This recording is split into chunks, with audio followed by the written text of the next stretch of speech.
Hello, everyone, and welcome to episode 10 of Sketch Watch Play. We've hit the double digits. My name is John Fleury. And I am Christopher Wade. And I am Tyler Moliterno. I was honestly wondering if you were going to purposely just be silent for a few seconds. I thought about it. Yeah. I thought about it. Chris was probably not know what we're talking about, but that's why I think I should probably introduce Tyler, who is our second ever guest, coming to us all the way from Cleveland, correct? Mm-hmm. That's right. Tyler is one of the longtime co-hosts of the show Generation Animation over on the Spinoffs podcast network. And they are a super funny group who've been just talking all things cartoons, TV shows, anime, movies for 4 years now. How many years have you guys been going? Yeah, I think we're coming up on 5 years in October, I think. Yeah. You've sailed past the episode 200 mark a few months ago. Mm-hmm. Yeah. Awesome. Congratulations. Yeah. Thank you. And so I think you guys actually have some amount of credit for why this show is here in the first place, because I had been loving podcasts for about a decade. And when I discovered you guys by chance, it was actually I remember I found you guys when I went on the podcast section of iTunes and went, I wonder if anybody's ever talked about Snoopy Come Home. That was like my favorite Peanuts cartoon as a kid. Granted, they weren't very kind to it, but that doesn't matter. It got me listening to I think the first episode I actually listened to was Pokemon Origins, which was a really fun episode. With Matt Galloway, I think. Yeah, that was a guest on that. And, honestly, you mentioned Snoopy Come Home, and my cat fell off the table. And so many emotions ran just from the memory of Snoopy Come Home and the cat falling off the table. I think that's a sign. I think I need to go back after this podcast and watch that shit when I have a chance. Probably talk Peanuts some other day, Chris. Yeah. But I would love to. But so I got into it, and I got into posting on their forums. They have a forum where they do a new topic for every episode. They also have a very cool feature where you can submit suggestions for things from the do. And I kind of got the idea for us to alternate our episode picks from them, because they have generally 4 co-hosts at a time, and they take turns in a set order picking an episode. They do a random drawing from a generator from the fan choices. I've gotten a couple of them drawn. I've gotten Simpsons, Wall-E. The one I loved them doing episode on was the Sonic OVA. Yes, that is the origin of my my system. Yeah, Tyler came up spontaneously. The Dark franchise. He now rates every show on a scale of 1 to 5 Knuckles hats, because Knuckles had that badass hat. Oh my God. Yeah, Chris has said we should talk about Sonic someday, and I'm going to include that OVA as part of it. I have to get my heart and soul ready for that one, because that's going to be a long one, I'm sure. It's strange, isn't it? Yeah. But I've gotten so sidetracked and talked about that. So the reason, what I'm leading to is they eventually started asking members of the community to guest on the podcast, and I was among those they've done. And so I've been on there 3 times. First time was Tyler, you picked the MTV Spider-Man cartoon, which is very fun to talk about. Then Felipe picked SWAT Cats. That's and he a cool had me on one. because I was the one saying, Felipe, you bringing up so much, just do an episode. And then I think it was because 2 of the co-hosts bailed and you needed a third. I talked with Tyler and another guy, Dave, about Advent Children, Final Fantasy. Oh, okay. And that would have been a very different episode with the 2 of them, because Tyler had no familiarity with Final Fantasy. Oh yeah. But it was entertaining. And Advent Children is a very it's a very dense movie. There's a barrier. Yes. Yes, he was able to comment on the action and such, but it was very entertaining. So I do want to credit Generation Animation with finally kind of getting me interested in doing a podcast, because even before Sketch Watch Play off the ground, I was doing a few Facebook messages and throwing around things with friends and family. So I thought it was only natural, once we started coming up with ideas for co-hosts, to reach out to Tyler and some of the other co-hosts. I hope to have Felipe on eventually, and very likely one of the other 3 co-hosts at some point down the line. That'll be fun. Yeah. And unfortunately, Chris hasn't been able to listen to the show just yet, because you're having some hosting issues with the website. Yes, we're undergoing a transition into a new website, which I think ultimately it's going to be exciting. We don't know all the details of everything, but I know it's opening up. The new site's coming in a couple of days. Yeah. So we're kind of refreshing the podcast network, and hopefully it'll be a lot more content and a lot more cool stuff. We're going to have like a blog page, basically. A bunch of different hosts from the different shows are going to be posting different articles and stuff like that we're going to write that'll be on the site, and I think it'll be easier to actually listen to the shows on the website. Like you could pull it up on your phone, and there's I believe a player built into the website, so you pull it up on your phone and just hit the episode you want to listen to, and it'll start playing on the page, and then you can stay on the website, and it'll keep playing on the bottom, I think. Okay. Yeah, so it's exciting. It's going to be pretty cool. It's going to be a lot, hopefully a lot smoother. We just got to get through this rough patch. Yeah, and there have been some fun episodes recently. You guys just did, Chris, full disclosure, a lot of them met through doing a wrestling podcast. That is. Oh. Tyler, most of you are big like WWE fans.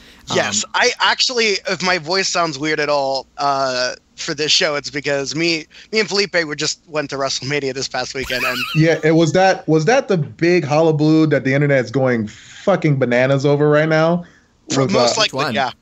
Yeah. It apparently had something to do with the Undertaker. I'm not too familiar with it. Yeah, the Undertaker had his final match. He's been wrestling for like over 20 years. What? I didn't know that. Yeah.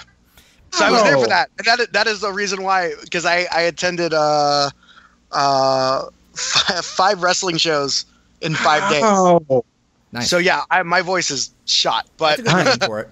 But one of the funniest things is I know nothing about wrestling. Like I've never even listened to RBR, right? That's the name of the wrestling podcast. But you guys have had a tradition of covering a lot of those weird direct-to-video WWE things they've been doing lately. Chris, have you heard about those? The Scooby-Doo ones? I haven't actually. There have been 2 Scooby-Doo WWE crossovers, a sequel to Surf's Up with a bunch of... Wait. Didn't the Flintstones do a recent WWE? Yes. Yeah, okay, I have heard. That was last year's. 2 Scooby-Doos, a Flintstones, and their most recent episode was the Jetsons crossover that just happened. Mr. McMahon! I have a feeling we haven't seen the last of that demon driver.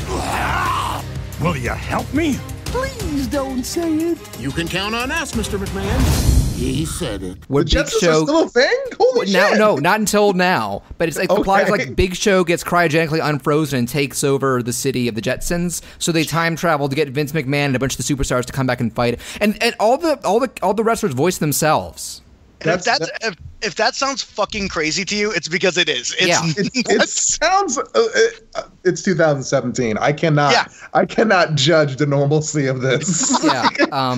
It was I think each of those were the first Flintstones and Jetsons cartoons in like over a decade. Yeah. It's been a while since I've seen like a proper Flintstones cartoon. Yeah. But when I saw a gif of like Fred Flintstone just entering the ring and he like pulls his shirt off and he's like in full wrestling attire, I'm like, how did you get those wristbands, Fred? You weren't wearing them 2 frames ago. You can't probably pull got them from Vince McMahon.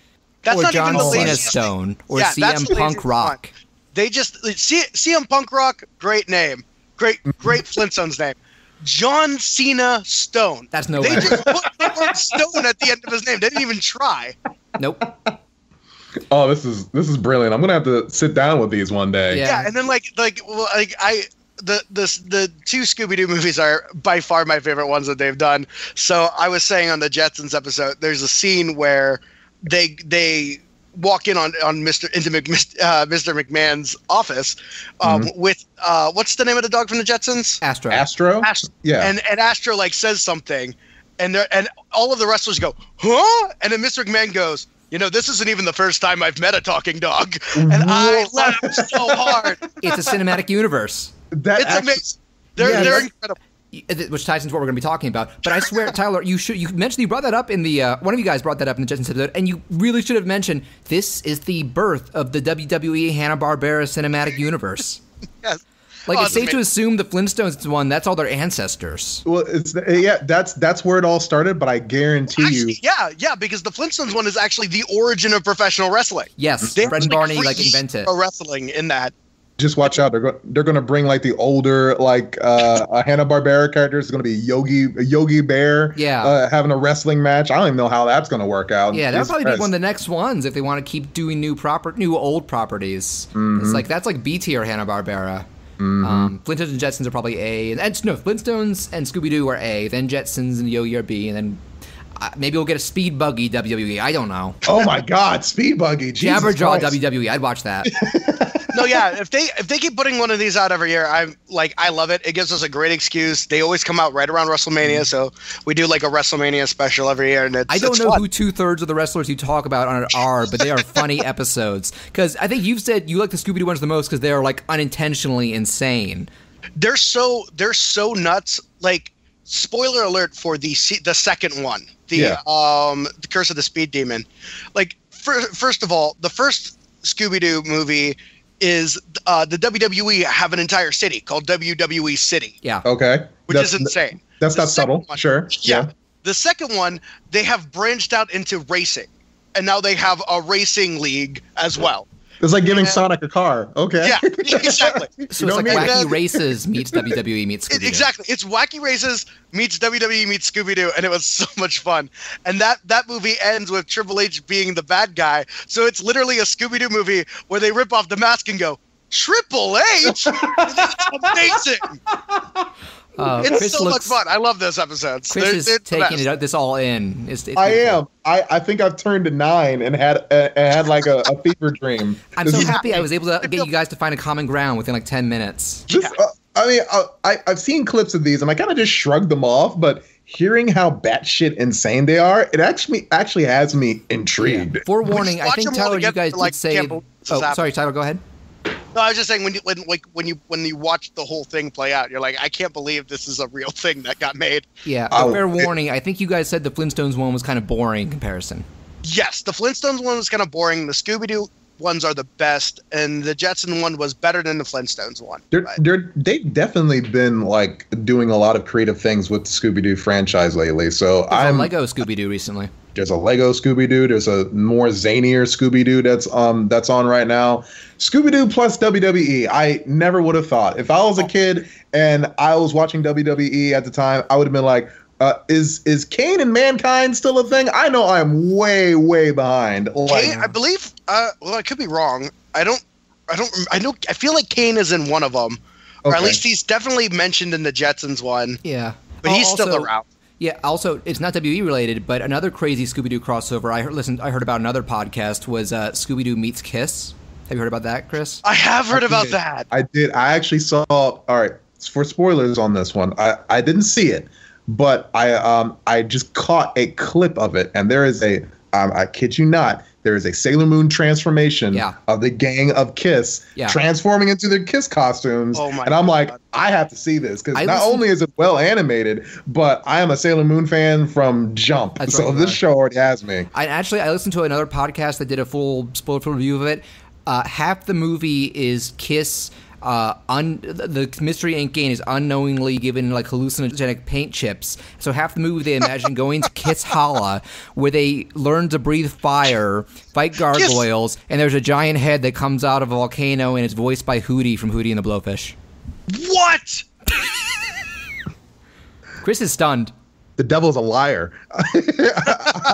I am not. I will not accept that as an answer. Holy crap. The answer is that half the movie... Those are actual facts from the movie. The answer is that half the movie is a paint chip-induced hallucination. Oh, my God. Oh, yeah. Time Warner, what are you doing? All right, that's selling fine. Out. Everything's fine. So, all right. I love the fact that I had never even thought about bringing this up, but I think the first 20 minutes of the show have ended up being talk about WWE, Hanna-Barbera, and Scooby-Doo crossovers. This was not our plan, but I enjoyed it. This is how I've gotten you and Tyler to bond. Mm-hmm. But so I think we should probably get into our opening segment, which is, Tyler, you and I have something we can discuss, which is that both of us have seen the very recent first ever big screen reboot of Power Rangers. The answer to what is happening to you is here. You 5 are the Power Rangers. Did I just hear you say we're Power Rangers? Is this some kind of joke? We're talking to a wall. I was kind of expecting a little more. Yes. Yes, I have. Yeah. I am jealous of both of you right now. Yes, I think all three of us are. I've heard you bring it up on Generation Animation several times, Tyler. You're familiar with the original Power Rangers. Yes, I grew up with the original Mighty Morphin Power Rangers, so I watched on and off like pretty much those first like couple of series, like after the original series I watched, and then I remember falling off for a while, and then every once in a while I get back into it and I watch another series or something like that. And I'll throw my cards on the table. I was with it from the beginning and loved it I watched it daily, was Trisha up to the finale of In Space, because that was basically a finale of everything up to that point. It was the Infinity War of Power Rangers. And, it definitely was. And I actually did tune in when Lost Galaxies started the following season, and I legit thought it was a reboot because it was starting out with like guys running around in Starship Trooper outfits, none of the old characters, and I was just like done after 2 episodes. Turns out it wasn't, but I was probably getting too old for it anyway. And I actually haven't seen any of the new stuff other than that awesome Forever Red episode, which was like Wild Force or whatever, where they got every Red Ranger up to that point. And Chris, you're familiar with the originals. I am. I probably didn't watch it as long as you guys did, but I was pretty religious on Power Rangers when I was a child. Like, of course, I watched it from Mighty Morphin onwards, but I started to fall off when they started jumping into giant cars. I think something in me could accept that there is a witch living on the moon who was basically attacking one city out of the entire world. Yeah, sure. But my mind could not make that leap of logic saying that, are they jumping in cars? And did that 10-year-old boy just grow 12 inches and become a full-grown adult in a blue suit? Yes! I'm out. Yes! Justin, that's no fair. sense. That's fair. That is a fair thing to have concern about, and it's something that you kind of just let it slide because you're 12 when it happens, but... No, it doesn't make sense. I was like, it's about that time. It's puberty time. Even Power Rangers fans acknowledge Turbo as one of the worst seasons. Yeah, it was not good. The movie itself was pretty enjoyable if you were in the theater. I didn't see theaters. Yeah, that was fun. But then you watch it in hindsight and you're like, this is a bad idea. The one thing, and I didn't see the Turbo theaters. I did. So let's get back to what we're about to talk about. I did see the original Mighty Morphin Power Rangers movie in theaters with my brother, who was also way into it, and my dad, who was being nice to us, bless his soul. And we got it on VHS for Christmas that year, and watched it religiously for many years to come.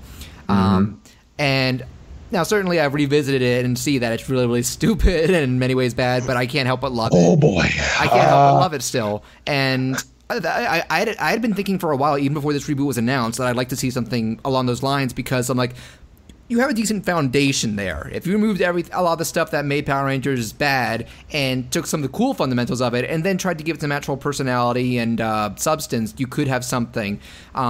So actually, Tyler, let me start with you. What were your overall thoughts of the movie? I ended up liking it a lot more than I thought I was going to. Yeah, that seems to be the general consensus from what I'm hearing. I think that's because when all of the information started coming out and you like first saw the suits, and you're like, okay, these look like weird Iron Man ripoff suits. Yeah, definitely. And they showed Alpha, and he looked like a weird bug person, and you're like, Alpha looked like he was strange. His mother loved him, I'm sure, because he was born that way, and that's fine. But he was going to have a tough time in school growing up, that's for sure. Or in the command center. And then so like it was one of those things where when all you get those little tidbits, and then the first trailer comes out, and it's very much a it like feels like Chronicle, and you're like, this seems rip off of Chronicle. It's funny. The first teaser was very gritty and grim. Then the first full trailer was more like, hey, it's still Power Rangers. It's still right. And I think like tonally they go back and forth between those two things. Yeah, and it can be a little jarring. Sometimes it's goofy, fun, original Power Rangers. Sometimes it's dark, gritty, coming of age. And I think that like a middle ground probably was where they should have been. I think maybe it's not as dark, but it's certainly like I made jokes about this before, but I was like actually thinking about writing a Power Rangers movie. Yeah, you mentioned that when they first announced it. You were like, I wanted to write that script, goddammit. I was literally thinking about I was like, what how could you make a good Power Rangers movie? And I was about to start writing it, and they were like, oh, we're doing that, and we've already got the writer lined up and everything. I was like, well, okay, well, that kind of threw my out there. You are not the only one, because at 10 years old, I was like, I'm gonna write okay, I'm gonna show my age just for a little bit, so just hang with me for a while. So there's a point in Mighty Morphin Power Rangers when I forget which villain shows up. I'm not sure if it's Rita's. I'm not sure if it's Rita's dad that shows up. Yeah, Master Vile.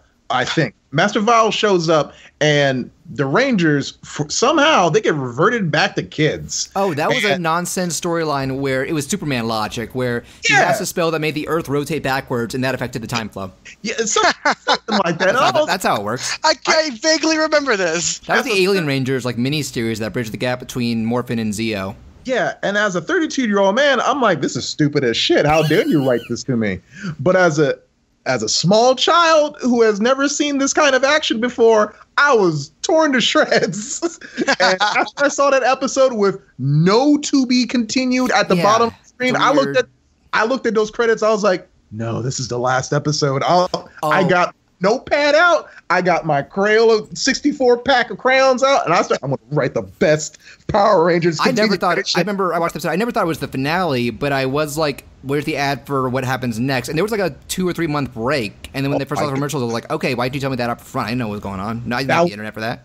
That was the worst break I have ever had in a series, I have to tell you. Because I was like, I had no closure. So it wasn't closure, it was a cliffhanger. So I had nothing but a notebook and just my imagination of, if I could just write this and mail it to Los Angeles P.O. Box, yada, yada, yada, yada, down to Los Angeles, then Saban himself will come to my house and say, young man, you're hired. You're hired.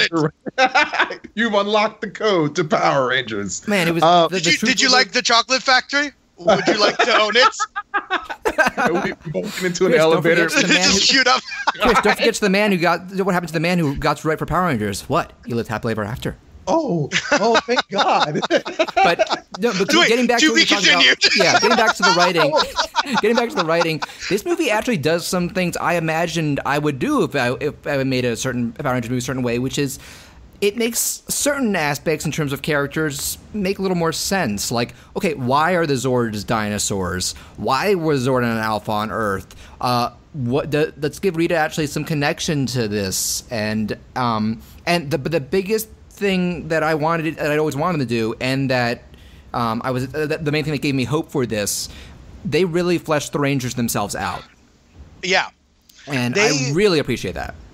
They only spend maybe 20 minutes of the whole movie in their suits. Yes, the rest of the time is them like learning. You learning about them and them learning about each other and themselves and working to earn that final 20 minutes. I was honestly okay with that because the action itself is pretty standard outside of, I think the way the Megazord is revealed is legit awesome. I'm hearing from a lot of writing professionals who do creative stuff, who have wrote in comic books, who have wrote for movies, and they were like, you know what, the first 2 acts are pretty good. There's nothing wrong with that. Then the last act is Power Rangers. Yeah, that actually gets me a little excited to be like, maybe I should go and see this movie. I think you should. Maybe I should save up some money and not be not take out try a to loan be or something. Yeah, take out a loan. Maybe I should not act like an adult and. Says the guy who draws cartoons. Says the guy who draws cartoons. You see those over there? Yeah. And all of a sudden you were thinking about getting a Zootopia poster. Oh, that's happening, and that's not all of my doing. Serena's definitely getting the Zootopia poster at some point. Yeah, but to the Power Rangers conversation. Oh man, I'm definitely hearing some justifiable critique, but yes, I was expecting everyone to poo-poo this movie to death, and I'm hearing good things. Yeah. It's a lot better than it has any right to be. I think that it's one of those things where, to me, the things that I wanted from it are. I was expecting to go in and be like, nah, see, here's where you messed up. This, you need to change this and this and this and this and this. Instead, I walked out and I was like, I have some notes. It's there's a couple of things that I would have tweaked a little bit. And it's just a couple things. I got some, just this long list, just right here. Yeah. One of the things that was actually, if I had written my version of the movie that they actually ended up keeping, is that I would have had it these are good kids who have because it's always like in the first one he's like, give me 5 teenagers with attitude. Yeah, and so I was always like, I like the idea of it being they're 5 good kids who are troubled. They have issues. Yes, and I've always thought that if I were to write a movie about it, that's the way I would take it. Maybe they're delinquent, maybe they're criminals, but they're good at heart. They're all distinct issues from each other. Yeah. Like Jason is something of a good meaning guy who's also some of a frat boy. Kimberly is someone who is getting over being a mean girl, essentially. Billy is genuinely good-natured, but awkward. I think you've heard, he comes out, he actually specifically says he's on the spectrum. Zach is kind of a loner who is very isolated from other things because his mom is sick. It's pretty heavy. Oh. And Trini is kind of a rebel, another loner girl who I think they kind of touch on her family moves a lot, but also, I'm sure you heard about this, she's gay and having trouble coming out to her family. Yeah, I think that the interesting thing about that is she doesn't even really know herself because she's never really had opened up any chance to to explore establish who she is. Because she's always moving, she doesn't really feel grounded to anything. And so it was like small things like that where like the other thing too that I would have liked to I wish they would maybe have, I don't know how much of the original series they watched and how much they were like, let's just completely change all of this. But like, I went back and watched like the first episode on Netflix after I saw the movie, and Zach like has this thing where he dances. Hip hop keto. Yeah. Yep. That was a hard time for for a lot of us. A little stereotypical. Yeah. But it was kind of those things where it was like, well, that's like and Billy was like the nerd who didn't really fight that well. Yes. And it was like I would have liked to see those fighting styles represented. Like, that's true. Give Zach a little bit more flair when he fights. It's more of a dance style, and then give Billy's more defensive. Maybe he isn't as offensive. He plays with bombs a lot in the movie. I would have liked it if that was like his thing where they all. Yeah, Jason has a sword, and in the original series they all had like their own weapon. Yeah, but even like Billy has like bombs and Zach has a sword, and they could have all had like a thing, and then you could have that moment like in the Avengers when they all work together for the first time, and you're like, now they're a team, now they're connected. That's what I would have done. I think there's total maybe 1 or 2 minutes of Ranger suit melee fighting, and then it's all Zords, that's probably the biggest disappointment in terms of representation of the original material. That's rough. I know it had a lower than usual budget. It was like $100 million instead of 150 or 200 million. And it looks good. It does look good. The effects are good. The cinematography is good. It doesn't look cheap. Money probably helped. It reminds me of the first Thor, because I've heard that had a slightly lower budget because MCU wasn't a proven thing yet, and that's why so much of it was set on Earth. But it still looked really good for what it was. Yeah, right. You just have to never mind those parts with him and Natalie Portman in it. Yeah, and actually, sometimes stuff like that works out. Like when like one of the things that I always thought worked a lot about Thor is that lower budget and the fact that they set it on Earth mostly kind of grounds it. Yeah, it does. It definitely does. They make the most of it. Yeah, which I always appreciate that. Yeah, and actually talking about the other familiar characters, I heard a lot of complaints about Elizabeth Banks as Rita, and I actually enjoyed her. I didn't think she was. Now, the interesting thing is when she's first being introduced, she's legitimately scary. She's coming off because she's kind of like rejuvenating herself after being mummified for a while. She starts out as like a weird corpse. Like she's almost essentially a body. Like a dead, when she comes to decayed body. And when she comes to life, she comes off like this mentally ill, like murderous hobo almost. Because I was kind of hoping. No. Damn it! After 10,000 years, I'm free. No. All right. I was a little disappointed that nobody actually like. I was kind of hoping she was trapped in a thing, and so she just kind of shows up again. She was at the bottom of the ocean. Oh, it's the mother of all coincidences that she's fished out the same day the Rangers discover Zordon. I know, yeah. I thought they were going for that them activating Zordon was what awakened her, but I don't think that was it. So they probably done something where she was like just buried underground and popped out. There should have been a cause and effect there, and instead, it just kind of feels unrelated. It seems like that, like it's a good thing you guys found these because Rita just happens to be coming back. Yeah, and I think it's that unspoken poetic nonsense of it all, where it's like now the good team has formed, and now the evil team poetic has nonsense formed. is a good way to sum up the actual Power Rangers series. Yeah, that is. I suppose that's a way to put it in some ways. But and actually, I also really liked Bill Hader and Bryan Cranston as Alpha and Zordon, though I could have used more of them. Okay. Yeah, me too. Here is a question. Sure. And it's very important. were Bulk and Skull there? No. Whoa, no. Yeah. There was one. That is another thing. If I had written it, I definitely would have had Bulk and Skull. There was one bully 100%. in the early like school scenes who's a legit like jerk. They say his name once or twice, and I don't remember what it was, but it was not. It was a more formal name. I think as a little Easter egg, they should have named him Skull. He wasn't big enough to be a Bulk, but yeah, but he could have been Skull. He could have. If his name is not Bulk and/or Skull, No. I forget that man forever. I am sorry. Yeah. I'm sure he's a good actor. I'm sure he's a good person. Yeah, I'm not saying they should have been like the exact same kind of Bulk Skull. They wouldn't fit in this movie. No, but they could have been in the movie. You could have had. Yes, absolutely. I would have loved to have going that. back. They're actually one of my favorite parts now. Oh, totally. Like those two guys committed to those roles, and they actually got some funny stuff out. And then now it was very strange in an old series where I found myself where I really wanted to watch the Rangers fight, and I knew that this is footage from Japan, and I knew growing up you that didn't want to watch Bulk and Skull. Well, it's not that. When I first watched, I was like, man, the Green Ranger is awesome, and the Rangers are awesome, but I need that tune to start up. The Go Power Rangers? No. I need that. It brings it home for me. I don't know what that is. The Bulk and Skull theme.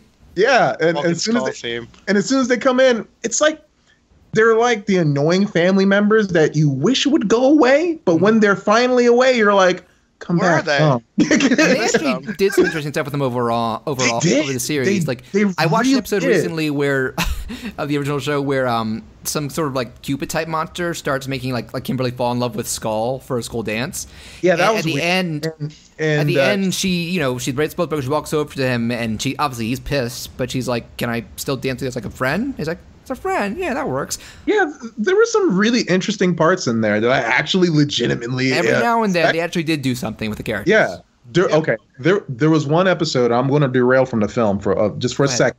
There was one episode in Zeo where Tommy goes bad again. Of course. And the bad guys, the Machine Empire, actually wipe his memory. Yes. And so they basically make him into like this gladiator guy. They Winter Soldier him. Yeah, and the Rangers come in, they're like, Tommy, no, don't be, you gotta remember. Cat's the main drive. Yeah, and he's like, oh, no, I gotta defeat you. Flawless Jason David Frank impression, by the way. Thank you.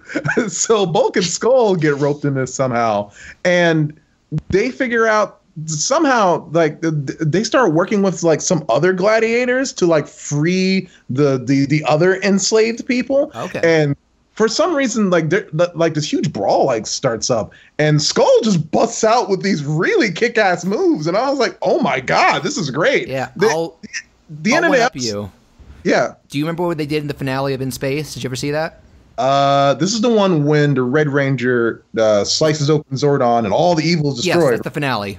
Okay. The setup for the finale is that all the villains come together to conquer Earth, and the Rangers have like lost their powers for a little while.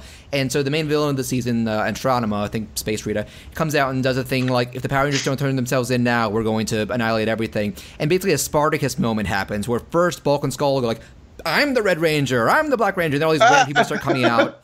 The Rangers come out and finally unveil themselves, and Bulk actually has that moment because they devote an entire season to trying to figure out who the Rangers are. Yeah. And so he goes to like, them, and then they lead the fight against whatever like the putty equivalents were. So you get to see Bulk and Skull and all these civilians make a last stand. Awesome. And it's still like low budget and cheesy, but it's kind of heartwarming to see them come to that point to kind of. That was our last like regular. Or actually, no. Bulk came back for Lost Galaxy, but I stopped by that point. They were the one constant of that series that I legitimately enjoyed seeing over and over again. I think they were the only characters who stuck around that whole time. Well, I couldn't articulate it as a kid. It was like, you know what? They've gone through many faces. They gone from Jason to Rocky, and Tommy's not even around anymore. And now they got this other guy who's being a Red Ranger. I forget his name. It was some black guy that started. Yeah, TJ. He was awesome. And then Andrew. But it was always good to see Bulk and Skull show up and be like, old reliables. Yeah, they were cool. I'm sorry to derail the conversation. But getting back to the movie, Tyler, were there any other aspects of the movie you wanted to bring up?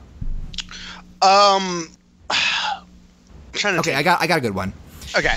They make Zordon kind of a dick, but in a good way. Wait, I'm glad that you brought that up, because that was something that I wanted to talk about. Yeah, You weren't a big fan of it? I don't know if I liked it as much because a part of me, like, I thought it was weird, especially when, like, there's that moment when like it wasn't built up when it shows why he's a dick. Yeah, it felt kind of awkward, and I was like, I don't know if this character has earned the right to be a dick. Yeah. By the way, Chris, by the way, I am okay with spoilers. Yeah. I'm not sure if you guys are. Yeah. Essentially, go ahead, Tyler. Yeah, no. Essentially, what happens is they imply, and it comes completely out of nowhere, that if they are able to become the Power Rangers, Zordon can potentially come back to life. Yes. And thus he could do all the work. Yeah, he could just take over.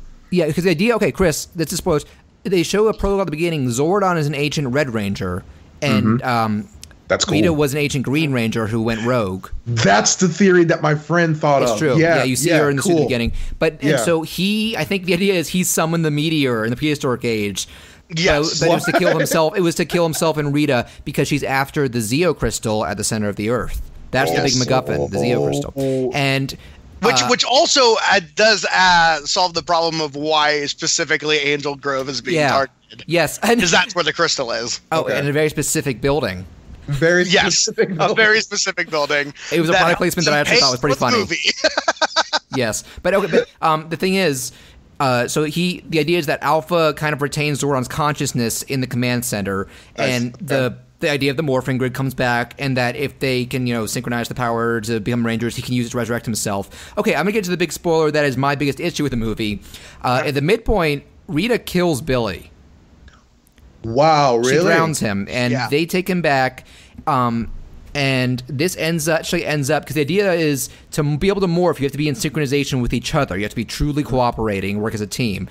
And their grief for Billy and realizing we should have looked out for him and this kind of stuff is what brings the energy back. And Zordon uses that life energy to resurrect Billy instead of himself. Cool. And that's when they finally start morphing. But my big issue with that, because it is meant to be the big emotional set piece, is that, I've seen the trailers with Billy as a Power Ranger during the climax. Yeah. I'm not invested in this. Hurry up and revive him. That's a marketing issue there. Yeah. Because that's a missed opportunity. And also the problem for me too in that scene is it's like Billy's dead. Yes. And all of a sudden this thing starts lighting up, and Alpha's just like, "You can come back now, Zordon. Here we go. You can come back here." I forgot about that. You guys suck. Alpha's kind of a dick too. He's less the wimpy little lovable guy and more kind of a sarcastic sidekick. But I did like him.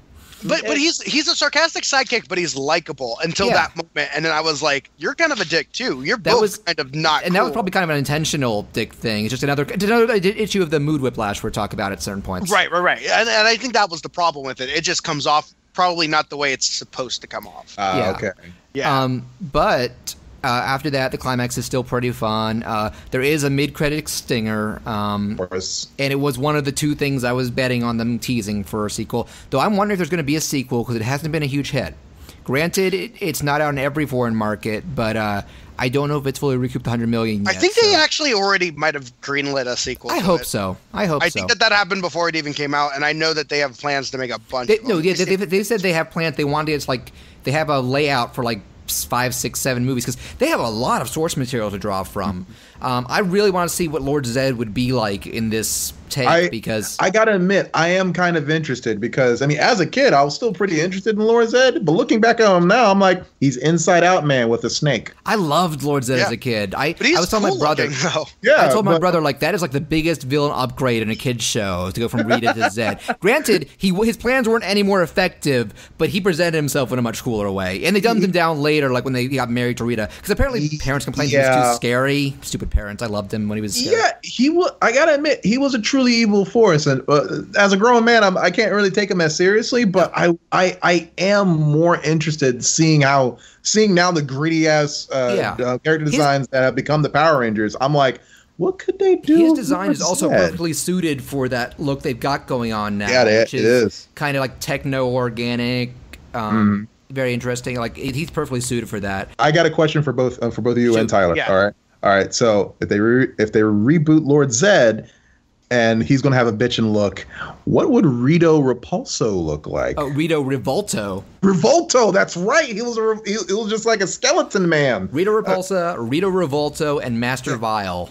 Yeah, well, I have to look up Rito Revolta because I don't remember what he looked like. He was a skeleton with like camouflage colors. He showed up in third season. He was a goof. He basically, him and Goldar became like Bebop and Rocksteady.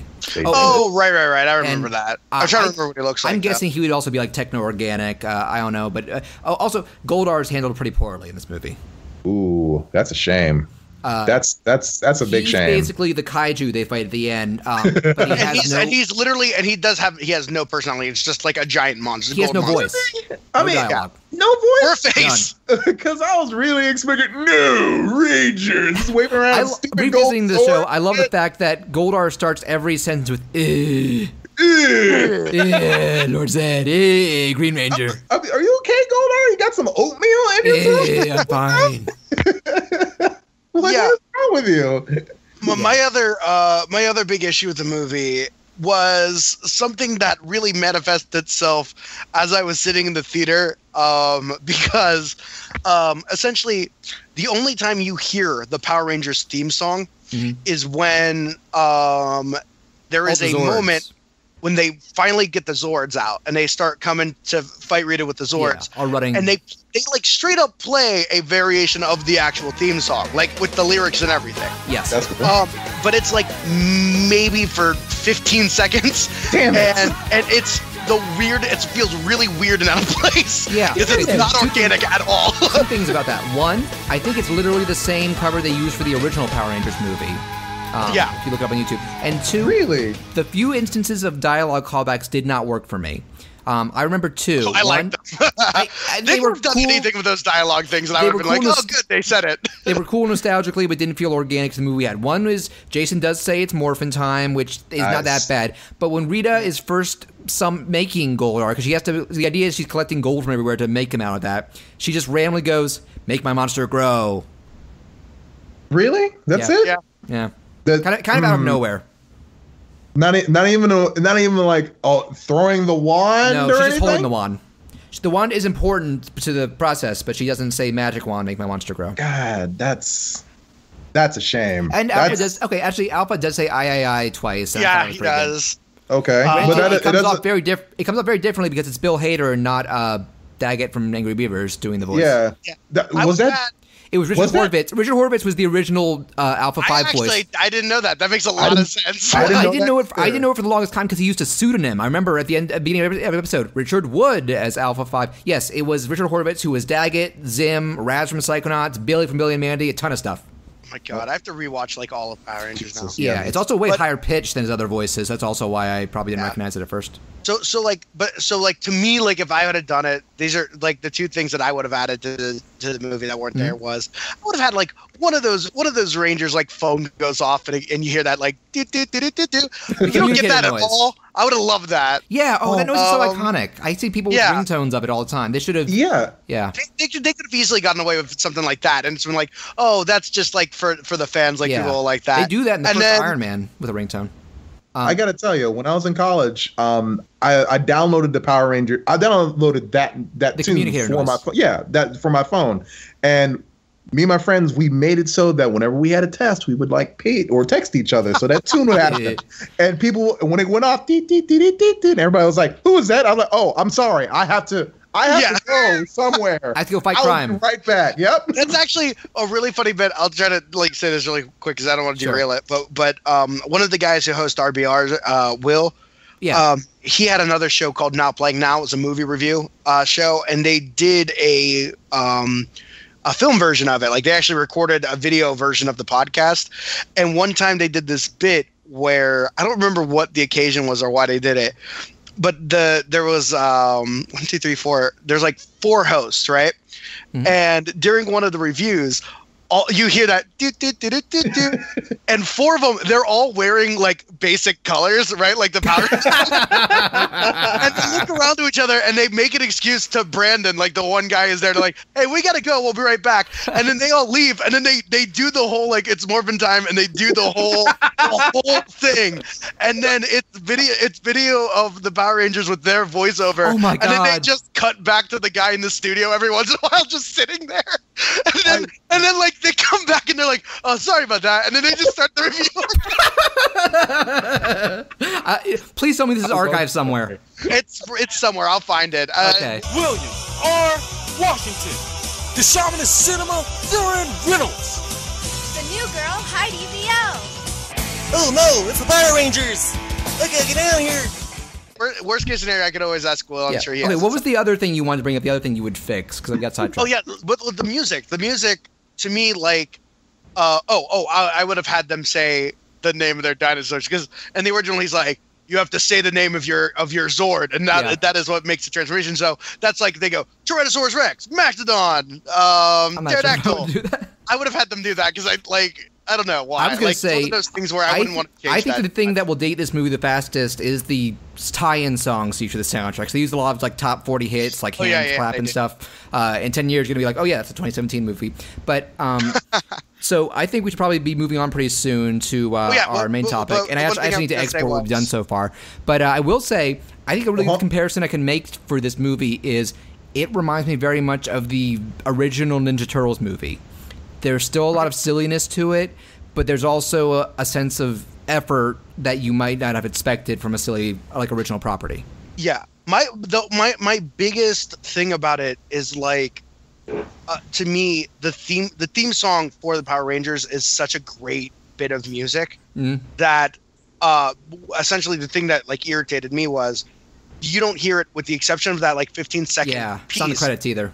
You don't hear it at all. If you stay until near the end of the credits, you hear the orchestral version of it for the movie by Brian Tyler, and it's awesome. And you have to wait until the movie is way over before you hear it. I unironically loved it, and it would have been if they would have used that instead of like the 15 seconds, which maybe original cut of the movie was, and they changed it. Yeah, that would have been probably. Has said they cut some stuff. Yeah, that's a weird decision to blue ball the fans like that. I mean, as a kid, I loved those themes. And when the internet had its like humongous boom, I was you better believe I was on Kazaa looking for those theme songs. Specific, looking for the Power Ranger themes that like the fighting theme, the credits theme, the longest theme when they summoned the Thunder Zords. I was looking for those for days. Yeah. That is a bit of a missed opportunity but there. I think we actually would both recommend the movie to Power Rangers fans. At least I would. Yeah. No, it's a lot of fun. There's enough callbacks to entertain you. Yes. I said, I probably would have put more in, but I was a big fan of the show and I enjoyed the movie. So yeah, and 2 things I want to mention about Easter eggs. 1, apparently when Jason's dad is calling during the climax, the streets he names are cities from later seasons. Ooh, like I don't know. That's cool. But that is 2, interesting. I'm not going to be specific, but Chris, when you do see it, at the end, when the day is saved and there's a crowd gathering around the Megazord, look in the crowd for 2 very familiar faces. Did you see them, Tyler? No, not Bulk and Skull. Yeah, I didn't see them. I didn't see them. No, do you want me to say who it is? Yeah, go ahead. Jason David Frank and Amy Jo Johnson are in the crowd. Of course it's them. Of course it's them. Why wouldn't they? And I'm okay with that. I spotted him the first time. I didn't spot her because I didn't think there were going to be cameos because Walter Jones, who played Zach originally, had said, none of us had heard anything. And like, no, we just want the 2, everybody. Like, I knew what it was. They said, we want the 2 every boy and girl had crushes on back then. Okay. I guess that's all right. That's my guess. There's so many episodes like late in that show that is just about the 2 of them. Yeah. There is. And I got to be honest, those are episodes that I skipped. Kimberly got her own 8-episode arc saying farewell. She did. A lot of build-up. Yeah. And I was like, don't leave us. No. Well, she's gone. Yeah. I mean, I love the Amy Jo Johnson, but after a while, it's just like, man, this relationship is going on for a while. I did like that by the time Kimberly had left, she gradually got less like stereotypical Valley Girl as the show went on. She did, yeah. There's some good progression there. Yeah. So We both recommend it, and I'm going to export now and get some more water. All right. Okay. I am Iron Man. You think you're the only superhero in the world? Mr. Stark, you've become part of a bigger universe. You just don't know it yet. Who the hell are you? Nick Fury, director of S.H.I.E.L.D. I'm here to talk to you about the Avenger Initiative. Now, this is going to be a review that covers quite a bit, because we're covering something that has both been a pop culture and box office phenomenon and kind of a trendsetter in terms of its vision and reach.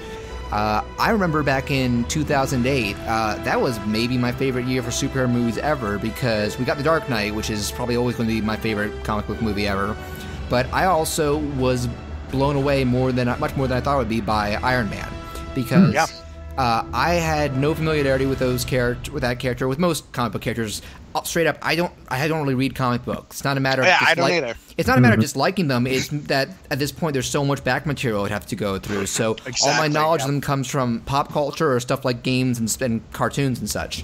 And I know there was an Iron Man cartoon in the 90s and the 60s. I'd never seen it, but that was actually my first Robert Downey Jr. movie too. I haven't seen that much with him outside of Tony Stark. And I walked in because it had gotten good reviews, and I fucking loved it. Iron Man was super good. Yes, and then I didn't see Hulk until it was on DVD later, because I actually didn't like that much. But then that's when they first, because the after credits teaser of that is Tony Stark walking in. You're like, oh, this is kind of a tie into Iron Man. Where's this going? Then I heard them announce we're also going to do Thor and Captain America, and then bring them together, and I was like, can they pull this off? Can they make all these movies work? And then, because even then I was like, it's so funny to think back on when we thought Thor seemed like a stretch. Yeah. Now Thor seems so common, because after that was Guardians, and I'm trying to think what one of the other more outlandish ones has been. Ant-Man. The concept of Ant-Man, it's not like outlandish space stuff, but Doctor Strange. Yes, those are the two big ones. How could I forget Doctor Strange in that? But I still haven't seen Doctor Strange. It's good. We did a review of it on our earliest episodes, actually. But it was just so interesting to see them fully commit to this and to actually start pulling it off. If I can interject. Yeah, go for it. The Marvel, the cinematic universe has done a great deal for the visual effects community, and you could see a general bump in quality through say Avengers 1 to the second Avengers, where they're doing so many different things with close-ups and wide shots, and what's the robot's name? I forget it. Ultron, right? With Ultron's hand and with the Hulk's hand close up, they really couldn't do that in the first one. And you get to see just how much technology has evolved, and just how much cinema has evolved from, let's say, I don't know, Daredevil with Ben Affleck. The original Daredevil now. Yeah. And actually, I think Rocket and Groot are two of the best CG characters I've seen in movies in terms of blending in and emoting. But Tyler, is there anything you want to start out with in terms of MCU thoughts? Well, yeah, I think I remember where I was when it you saw Iron Man, and then I remember after Iron Man that same summer Hulk came out. And Robert Downey Jr. showed up in Hulk, and he's playing Tony Stark, and he's talking about they both the end credit sequence in both those movies are we're thinking about putting something together. I should have brought up Nick Fury at the end of Iron Man 1. That was the big clue, actually. That was whoa, wait, you got a big name for one scene, and based on what he said, are you really doing this? That was a great way to announce the plan too. Right, because you didn't know anything, and it's right at the end of Iron Man, it's Coulson's by the way, I work for S.H.I.E.L.D. Yes. What Wright said I worked there before. I actually worked for S.H.I.E.L.D. And then Nick Fury shows up at the end, and he specifically says, I want to talk to you about the Avengers Initiative. Well, funny, he says, you don't know it yet, but you just became a part of a much bigger universe. Yeah, you think you're the only one with this. Yeah. And that collectively blew society's mind at that point. Yeah. Because we all got it. We were like, what? It's not just going to be Iron Man? Yeah. And then once it becomes clear that this is where they're going with, then you don't hear anything again until Hulk when Robert Downey Jr. shows up again. And then right after that, they basically straight up say, we're doing the Avengers. Yes. It's happening. Yeah. And they built up to it. And the crazy thing about it, the MCU, is that, like you said, you didn't know who Iron Man was. Most people didn't know who Iron Man was. And yet, that was kind of the genius move by Kevin Feige and the MCU in general, is that it took, in Marvel Studios specifically, it went from being, like, Spider-Man is with Sony, the X-Men are with Hulk. No, the X-Men are with Fox. Right. Right. And the Fantastic Four. Like, it's just a Hulk in Professor X's chair, just wheeling up. They're with Hulk now.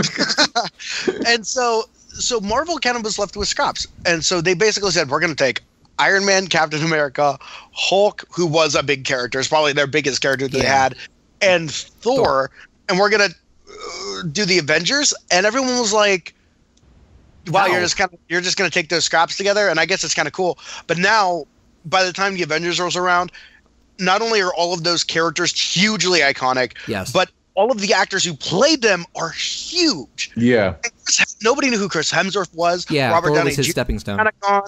Chris Evans was not very popular at the time. Like, granted, Mark Ruffalo is still not an A-lister, but he's well known. He was well off. He was like an addition. Yeah. And these guys became a big deal because they were a part of these movies, and I think that that's a testament to the process of doing these characters and putting them together instead of just rushing it together and doing it in the second movie in your series. They definitely came together like it was a well thought out plan, but it was also a calculated risk. Because I mean, if you came out the gate with, say, like Daredevil and just put some A-lister actor together right behind it, but you didn't have a good script or you didn't have good writing behind it, then people just weren't going to feel it. And in the age of smartphones and being able to talk to people relatively quickly, as soon as you get out the theater, you already have a review. I think they knew it was a risk too, because I was just listening to this story the other day, but they actually essentially took out a loan with Paramount. In order to get to get Marvel Studios off the ground, they went to Paramount because this was before Disney owned them. They were the original distributor. Yeah, and they said, "Here's the deal: we want to make these movies. We want to make Iron Man and Hulk, and we're going to try to aim for this Avengers. But we need Paramount's essentially like, we need collateral." So what they said was, if you guys help us make this, we'll give you the rights to these characters.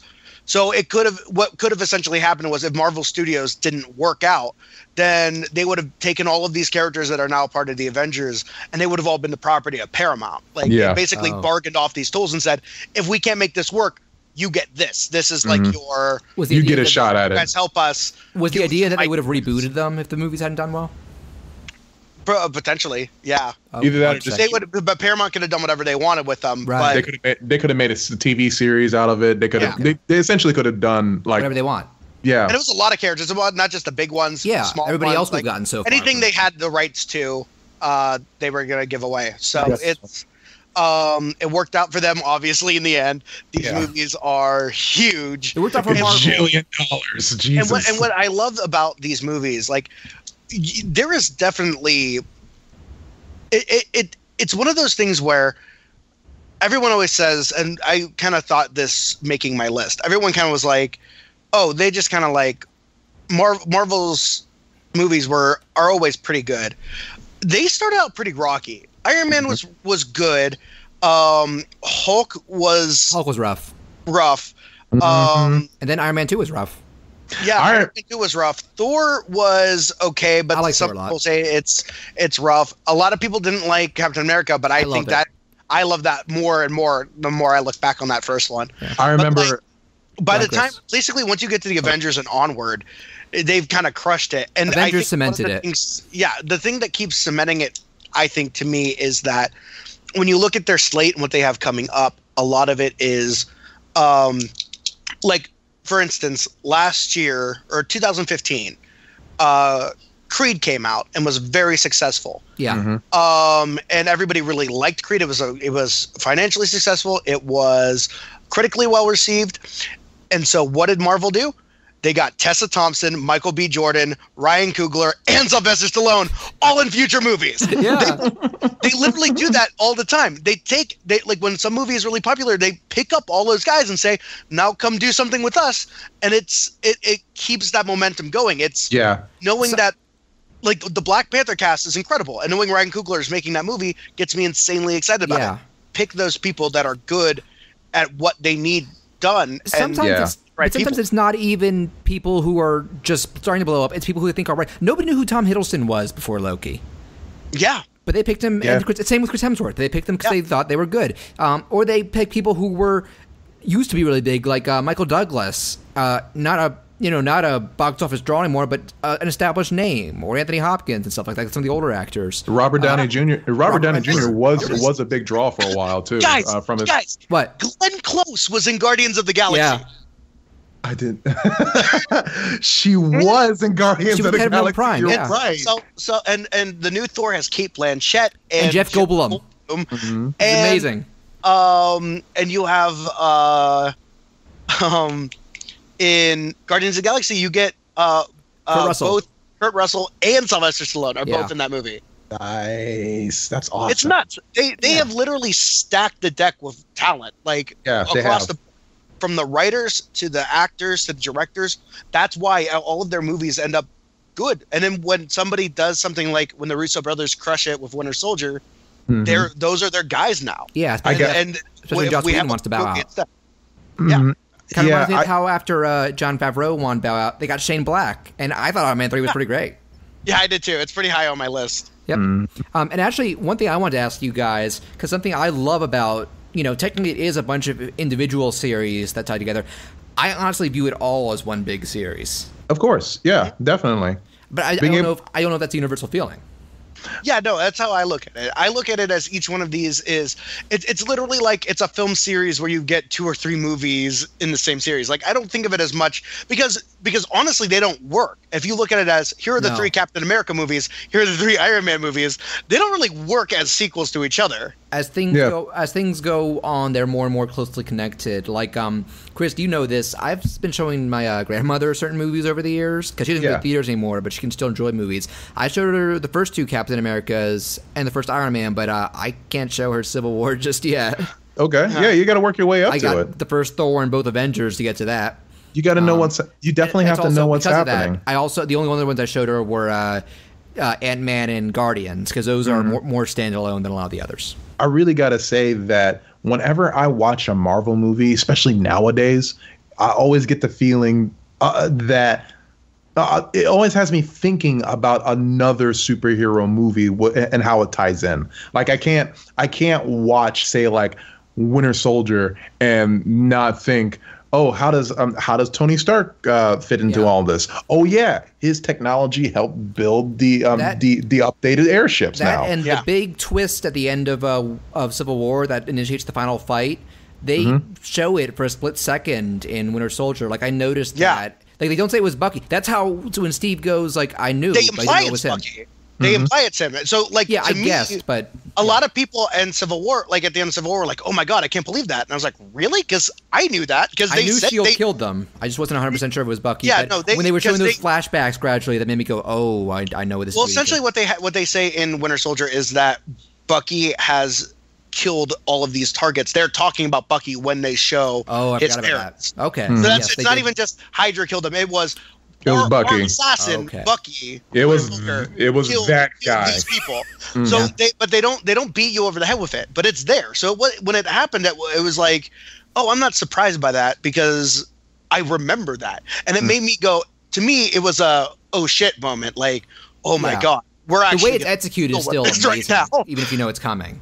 Yeah, like, I love Downey's acting in that. Like he is on the verge of tears. Oh, I thought he was fantastic. It's so good. It's because it's also so cool. It's really neat when you have a character who is usually very jokey and not serious have that truly serious moment. That is the biggest example for Tony Stark, definitely. Yeah. I gotta say that I'm probably one of 2 people on Earth who post Iron Man 1 was not impressed that much about Iron Man the person, or about Tony Stark the character. No. Did he come off as too much of a douche to you? Well, I think that's the thing where it's like Whenever I look at the Marvel Cinematic Universe now, I always look at it as, what did Tony break now? Goddamn. Ultron was his fault. That's a really good point. And I'm just like, you guys let him get away with so much, and he keeps blaming you all. Like even during the start of Civil War, and he's like thinking about his parents and everything, and then they have to do like the Avengers Accords or something, and Tony.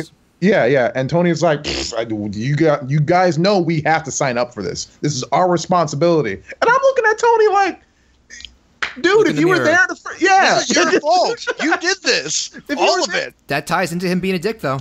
I'm like, if you weren't doing your old Steve Jobs impression the entire time, you would have been at that scene. Have you warmed up to him at all over time, or are you still? Well, I have warmed up to Tony over time. I mean, Tony, Iron Man 2 and Iron Man 3 did not help, I have to admit. He's still, I think Iron Man 2 is when he's at his douchiest. Yeah, I think Iron Man 2 is really what turned me off to him the most, because I really enjoyed Iron Man 1, but having to I think 2's biggest issue is that the dialogue for him is nowhere near as great. Yeah. Well, I actually think the thing that's so brilliant about Iron Man 2 is, in order to get you, like, Tony is at his most dickishness, his highest dick. Dickest. which could be put his peak dick. He's at peak dick in Iron Man 2. Good. This is not the visual that I wanted, but yes, go ahead.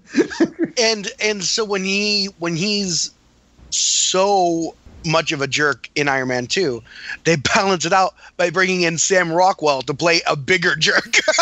Sam Rockwell is good at that. He is. Oh, he's a great foil for somebody like Tony Stark. Yeah. Go ahead, Chris. Well, I was about to say, it's not that I don't enjoy Tony being there, because in much of the Avengers plot line, him and Steve are basically the heart of the team. Like, no matter which side that you agree with, like, you gotta have one of them there, one to balance out the other. It's just that whenever I see them both together, I'm like, I gotta side with Steve, dude. Oh yeah, 100%. It's funny. I walked into Civil War being pro team Cap, and by the end I was more pro team Iron Man. But the big reveal of what initiates the final bug, that is such a lose-lose situation for either side. It really there is no good solution to that. You can tell their relationship is really strained at that point. And I'm a little iffy about Bucky now. I guess not so much as a character, but more like I really hope he isn't the one. If they ever replace Steve as Cap, I'd rather it be Falcon than Bucky. Yeah, I cannot live with Bucky doing what he does, even if it wasn't his fault. To me, I like the redemption of the character whenever because to me, Bucky is essentially he's a victim. Bucky is the guy from the first movie. And who makes and Bucky is the guy from parts of Civil War. Yeah. But through almost all of the Winter Soldier, that is the Winter Soldier. Yeah. Throughout, yes. Like the killing, that's the Winter Soldier. That is not Bucky. Bucky I not agree with that. Doing this, and I like the idea that people are realizing that, and that even like somebody like the Black Panther recognizes that this isn't who this guy is. To me, Bucky's the guy who what's he say in Civil War when he and Falcon are laid out? And, I hate you. Yeah, he goes, I hate you. Yeah. Was it Falcon who says that, or was it Bucky? They both say that. They both say I hate you, and they say one of them makes a quip, and the other one says I hate you, and that's to me that's Bucky. When he's making out with Agent 13. Yeah, and they're like, that's Bucky. That's yeah.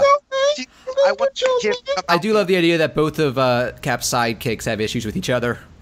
Yeah, they do, and that kind of makes the whole. By this point, I think we know that with the recent announcement that that Chris Evans isn't going to continuously do the Captain America role post Infinity.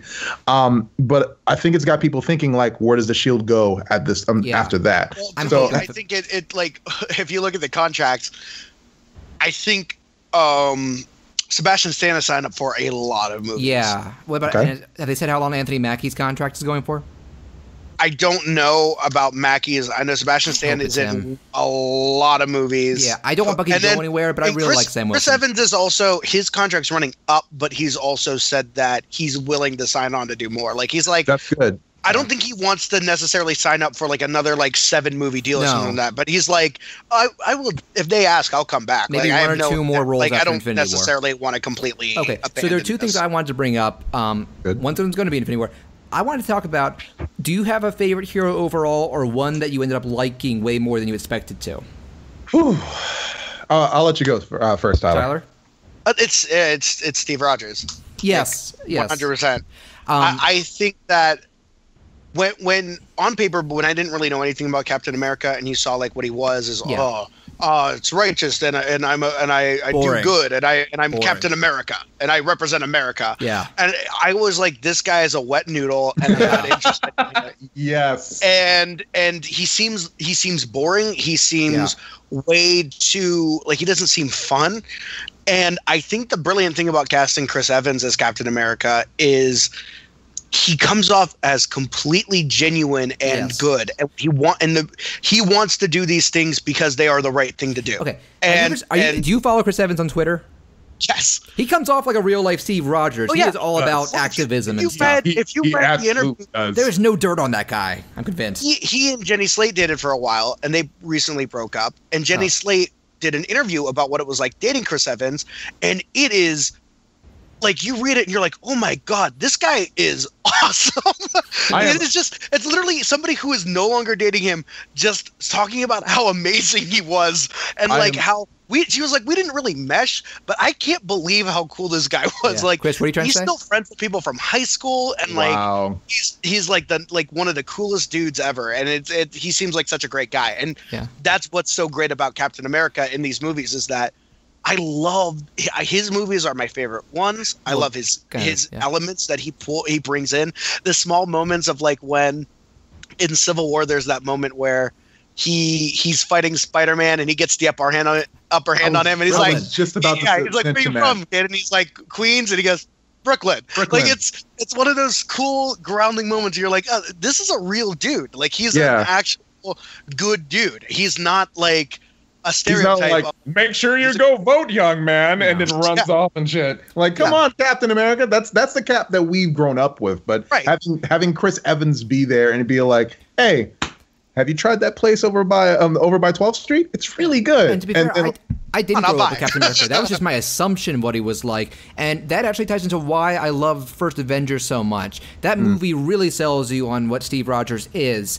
And it does play him as like a good-natured, upholding morals guy, but they don't go too overboard with it, and they don't go too bland with it. It's just, that part where they're like, why are you so interested in doing this, fighting for this war? He's like, I've been bullied my whole life. I don't want to see the world get bullied. Right. I think that's one of the best things. Who he originally was made him the hero he is. Well, that's one of the best things about the writing in these Marvel movies when it comes to Chris Evans, is that when you hear Joss Whedon and all the other all the other directors talk about power level, categorizing the power levels of the Avengers, he's actually low tier. He's very low tier. So when superpowers. So you're really expecting the giant fight with Iron Man and Hulk, or you're really expecting like Thor to do something completely batshit insane. Right. But then Chris Evans like does something really poignant, does something that's very symbolic, and does something that's true to the nature of his character and what it means to be an Avenger. And then you're like, okay, I like this guy. I find it a breath of fresh air when I'm able to look at Captain America not only as the symbol of superheroism, but also just being a good, decent guy. Someone with morals. Someone you can go and have a beer with and not fear that he's going to get drunk and break everything because he's a genius. Funny guy. He still has moments to make quips and stuff. It's a good balance. But I still, Tony Stark still might be my overall favorite hero. I know that's probably a cliche answer, but goddamn, is he Robert Downey Jr. in the scripts he's handed? They just make it work. He's one of those people where it's like I don't know who. Like, subtly, I would say that same thing about Chris Evans, where it's like, I don't know who could replace him, but I legitimately have no idea who could replace Robert. I'd rather if they killed him off than try to cast. Yeah, although of the issues that I have with Tony Stark, RDJ nails it. And I got to say, I can't think of anybody else, and I completely love him doing these roles. And even doing, like, other roles that he's been in, like, in Tropic Thunder, There are some real issues with Tropic Thunder, but holy shit, did he make me laugh. He commits to a very intentionally racist role. Yes, he does, but I still got a good laugh out of it. And even his role in Ally McBeal was genuinely awesome. I have to admit that even though I may not like Tony Stark, the character, all that much when it comes to watching the Avengers, performance-wise, I even as a genuine person, like online from what I've seen of him, I gotta give him props. There's no question. Okay, we've got a half hour left to go, but there are a few other things I wanted to talk about. Okay, go ahead. Before you do, I'm gonna interject just for a little bit. Yeah. I gotta ask you guys this question. Favorite villains, because I know that we're talking about movies. But when it comes to Netflix's Daredevil, holy shit, the Kingpin and some of the villains off of Luke Cage, they fucking light my fire on that. I'm about 5 episodes into Daredevil, and Kingpin is unnerving. Yes. Yeah. Very good job. He seems like mentally not there. You embarrassed me in front of her, and he just goes car door beheading. It's like, Jesus Christ. I'm like, stop. You need to stop. He is not getting up from that. And I would say that the Netflix, from what I haven't seen all of them. I'm not a binge watcher, so like the movies are perfect for me, but it's harder for me to watch all of the Netflix episodes because it's a big time sink by them. But I really like what I've seen of all of them, and I would say that the villains pretty much stand out on the Netflix front way more than they do in the movies because a lot of the Marvel movie villains can be mediocre. That's one of the recurring issues. And one of the nice things about the show is that they bring in these guys to not only they get good people. Vincent D'Onofrio, David Tennant is great. The new Scrooge. Yeah, he's great in Jessica Jones and can't think of the guy right now. It's driving me crazy. His name, but the guy who plays the Punisher. Oh, he was off The Walking Dead. Yeah. He's great. Yeah. He is my favorite story. It's driving me crazy. I'm going to remember his name in a bit. But the thing about him that I think is funny is he's great in pretty much everything he's in. I hated him on The Walking Dead, but like that's his character is. I hated his character on The Walking Dead, but I loved seeing him like get his comeuppance there. Did you ever see the movie Grudge Match? Was Sylvester Stallone? No, I heard it wasn't very good. The funniest thing to me about the movie Grudge Match is that everybody in the movie is playing it like here's a dumb comedy with these two guys who used to be in great boxing movies, but now they're just doing this dumb, stupid movie to make money. Mm-hmm. He's in that movie as one of their sons. He is acting like he is in a goddamn Oscar film. He's committing hard to this. Like it's like if somebody wrote down on the paper, it's a movie about if Raging Bull met Rocky, and he went, I know exactly how to pistol. And he's amazing in it. And you're like, this guy is so good. I want to catch up on Netflix. This movie is terrible, but this guy is actually like committing to this movie in a way that nobody else is. But that made me like way more impressed with him. So you say it's Grudge Match. I got it. Grudge Match. I have to check that out. I mean, I'm obvious. You can find it just his scenes and just watch it. The actual movie's pretty bad. Yeah. All right. Well, I'll be sure to do that. I'm obviously skipping over Tom Hiddleston's character in Thor and Avengers because holy shit, do I love his petty shittiness through all his films. And there's a point in Thor where obviously like he yells at Anthony Hopkins so much that he puts him to sleep, and I honestly think that's the most hilarious thing. And just having like you wouldn't have a son who's a frost giant, and just Anthony Hopkins like oh no. It's kind of interesting to see how Loki has gone over time because he wasn't super humorous in the first Thor. He wasn't. Then we got to Avengers and Dark World. He's kind of gained some confidence to become more of a supervillain / ally. My favorite moment, I think, maybe of any of the villains in all of the movies. I'd have to think about this, but no. Here are my two. Okay. The first one is when there's that part where Hawkeye shoots an arrow at him and he catches it and he gives the smug look like, nice try, and then it just blows up. Okay, is number 2 what happens right afterward? No, I mean that's like a part of it. That is the funniest, my funniest MCU moment so far. That was amazing. Hulk versus Thor. My audience exploded when that happened. But what's your number 2? These are like subtle villain moments. Okay. The other one is Lee Pace as Ronan the Accuser when he like completely breaks character. What are you doing? What are you doing? yes. It's so worth all the melodramatic. Everything about what he has done the whole movie, and it's just completely baffled. Yes, because he does not know how to respond to that. Everybody's usually scared of him, and then hears "Ooh, child." Yeah, those are just tiny villain moments that are like absolutely. Yeah, I'll say my favorite villains, like legit favorite villains. I really liked Jeff Bridges' Obadiah Stane because he was just this smug. Smarmy son of a bitch. Jesus, we mentioned all those great actors. We didn't even mention Jeff Bridges or Tommy Lee Jones, who were all in early Marvel movies. Yeah.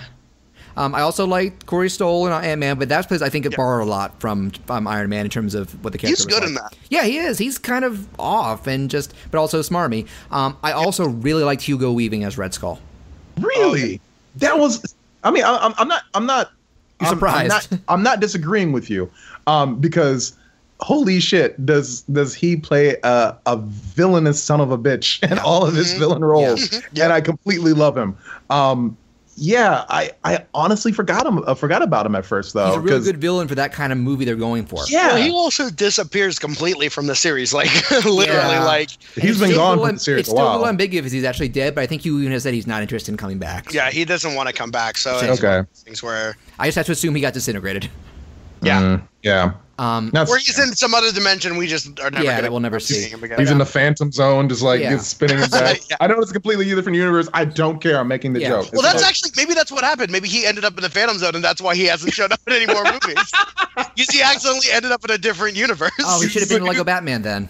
Lego Batman. Amazing. Lego Batman has also given us our first actor in both DC and Marvel movies with Rosario Dawson. Granted, TV shows.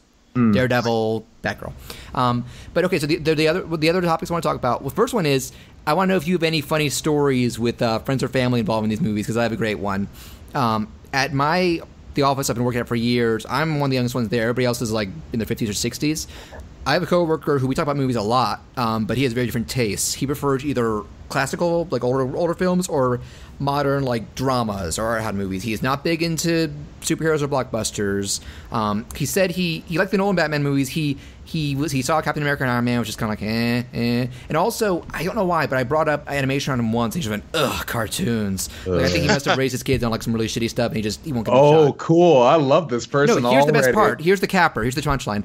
He saw Guardians of the Galaxy, and the next day was like, John, I love that raccoon. That raccoon was awesome. They should put him in other movies. And and in fact, they're like he talks about like sometimes when he sees like a bad like drama, he's like, that movie would be better if that talking raccoon was in there. And I'm like, Steve, that raccoon represents everything you don't like, but hey, he is awesome. And the really funny part is he can't remember the movie's name, the character's name, or the actor's name. He just keeps saying that raccoon, or when's the next raccoon movie coming out. And then once he was talking about Bradley Cooper, he was like, John, I saw a trailer for with that actor. What's his name? The raccoon guy. Bradley Cooper? Yeah, him.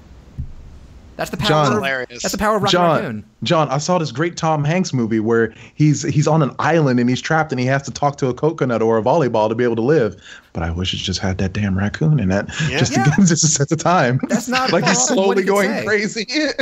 Yeah. Do you guys have any funny incidents with fans family? I know it's kind of putting you on the spot. Let me think. Give me a few seconds and I'll think. What's the question? Do you have anything funny in terms of like funny reactions and stuff you've had with friends and family with any of these movies? No. Just, I know my dad, the only one that he liked was I showed him the first Avenger, and he liked that one. Okay. He enjoyed that, but that was about it. My mom is enjoyed pretty much all of them. Yeah, my parents generally enjoy them, but they're not invested as I am. But I've shown them. I think it's crazy that like my loves the character of Groot. That's another funny thing. Actually, my grandmother, Guardians of the Galaxy, she keeps getting the Groot's quote wrong. She thinks it's me, Groot. Oh, I'm like, it's 3 words. Do you have do you try to correct her? Or you're just like, yes. Okay. Granted, she hasn't even attempted to say it lately, but I'm convinced she still thinks it's me, Groot. Okay. You're just like, all right, that'll work.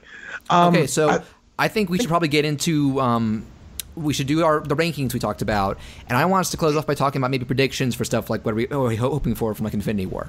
So I'll go real quick. I did mine. I didn't include any of the shows because I haven't watched that much. So from worst to best, here's my Marvel ranking and why. Because I believe there are 14 movies so far. 14, Incredible Hulk. Boring story, boring action, boring protagonist. This is the only MC movie that both I never saw in theaters and that I straight up dislike, and I never intend to revisit voluntarily. I'm not a fan.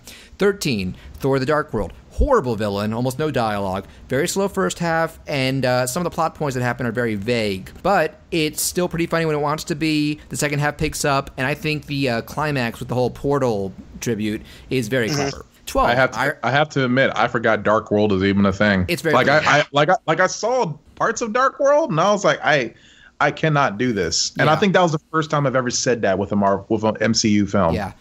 12, Iron Man 2. The plot feels a bit scattered, and the jokes in action aren't strong as the original, but it's pretty well paced and still an enjoyable one-time watch. 11, Doctor Strange. I think that Doctor Strange himself is a pretty bland main character, and the actual plot isn't as memorable as a lot of the other movies, but the visuals and core ideas are some of the most fascinating in any blockbuster, and I think they're cleverly used. 10, the first Thor. I don't care for the Natalie Portman romance. It feels very out of nowhere, and there's also very little real action outside the opening and closing acts, but Thor's fish out of water moments are really funny, and Loki is the first Marvel villain to get some real depth. So it's Chris Hemsworth really shows he's got great comedic timing, and he gets to show it off. It's so funny. There are two things about Thor that I sincerely enjoyed, and the comedic timing of Chris Hemsworth is part of it.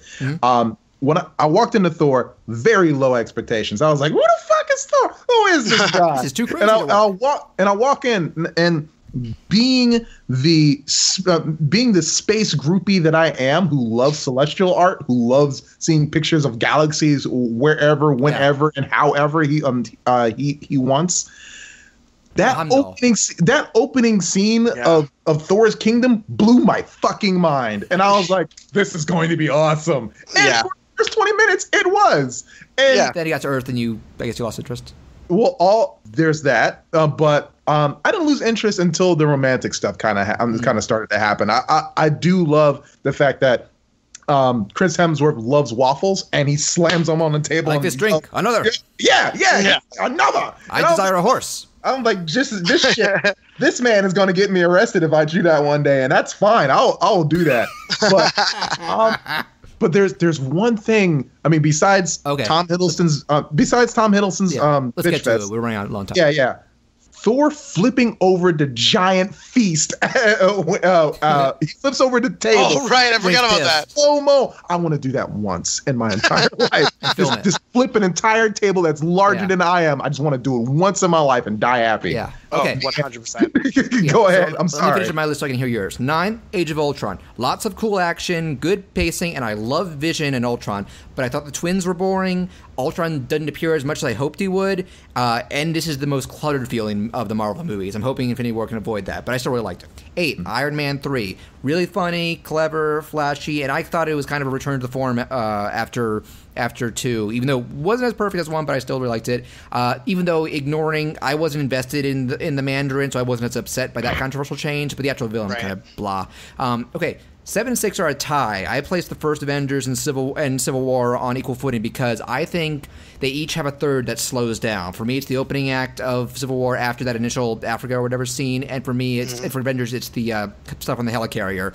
But their actual plots are solid. The characters get a lot of good playing off each other, and they also have some of the best action, humor, and character moments, particularly like that last fight between Steve and Tony. It's just like, holy shit, stop. I want you to stop. 5, Mommy, Daddy, stop fighting. It's Christmas. Yeah, it is like that. Yeah. 5, Guardians of the Galaxy, which I'm surprised we haven't talked about very much because it's great. I do think some of its more emotional parts suffer from mood whiplash, kind of like we were talking about with Power Rangers.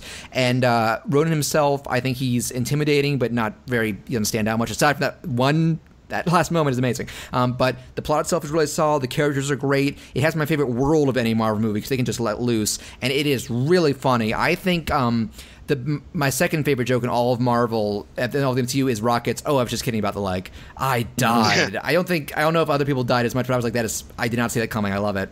Number 4, Ant-Man. My biggest surprise of the whole MCU, because I wasn't expecting much going in, but I think it's greatly paced and written. They take full advantage of the shrinking and ant concepts and do cool stuff with it. The effects are amazing. And all this and maybe my overall favorite set of jokes in this series. Michael Pena, Luis, is my MVP for the Ant-Man series. I love him. He's fantastic. I was worried because for a second he's saying he wasn't called back for the sequel, but now they confirmed he is. They got to get That's good. Back. He's amazing. He's a fan favorite. Yeah. Oh yeah. Okay, 3, Captain America: The First Avenger. Super underrated in my eyes. Loved it the first time I saw it. I love the mix of that old school period piece with still some futuristic sci-fi elements. The set pieces are fun. The cinematography is great, and it is a great introduction to what makes Steve Rogers who he is. And also, one of my favorite endings is his kind of farewell to Peggy. Even knowing he's going to survive, it is a legit emotional scene for me. Well, yeah, because it's the idea that he's gonna live on. We know that. Yeah. But their relationship is just over before it begins. It's the fact that they're never going to be together is really sad. Her Winter Soldier is so sad. Just when she's got dementia and stuff, and but he's still committed to her until she dies. Okay. Yeah, that tore me in half when I saw that. 2, Iron Man. It really set the standard for this whole thing. They needed to get a good, solid footing, and I think this did it. Then it helped us forgive Iron Man 2 and Hulk.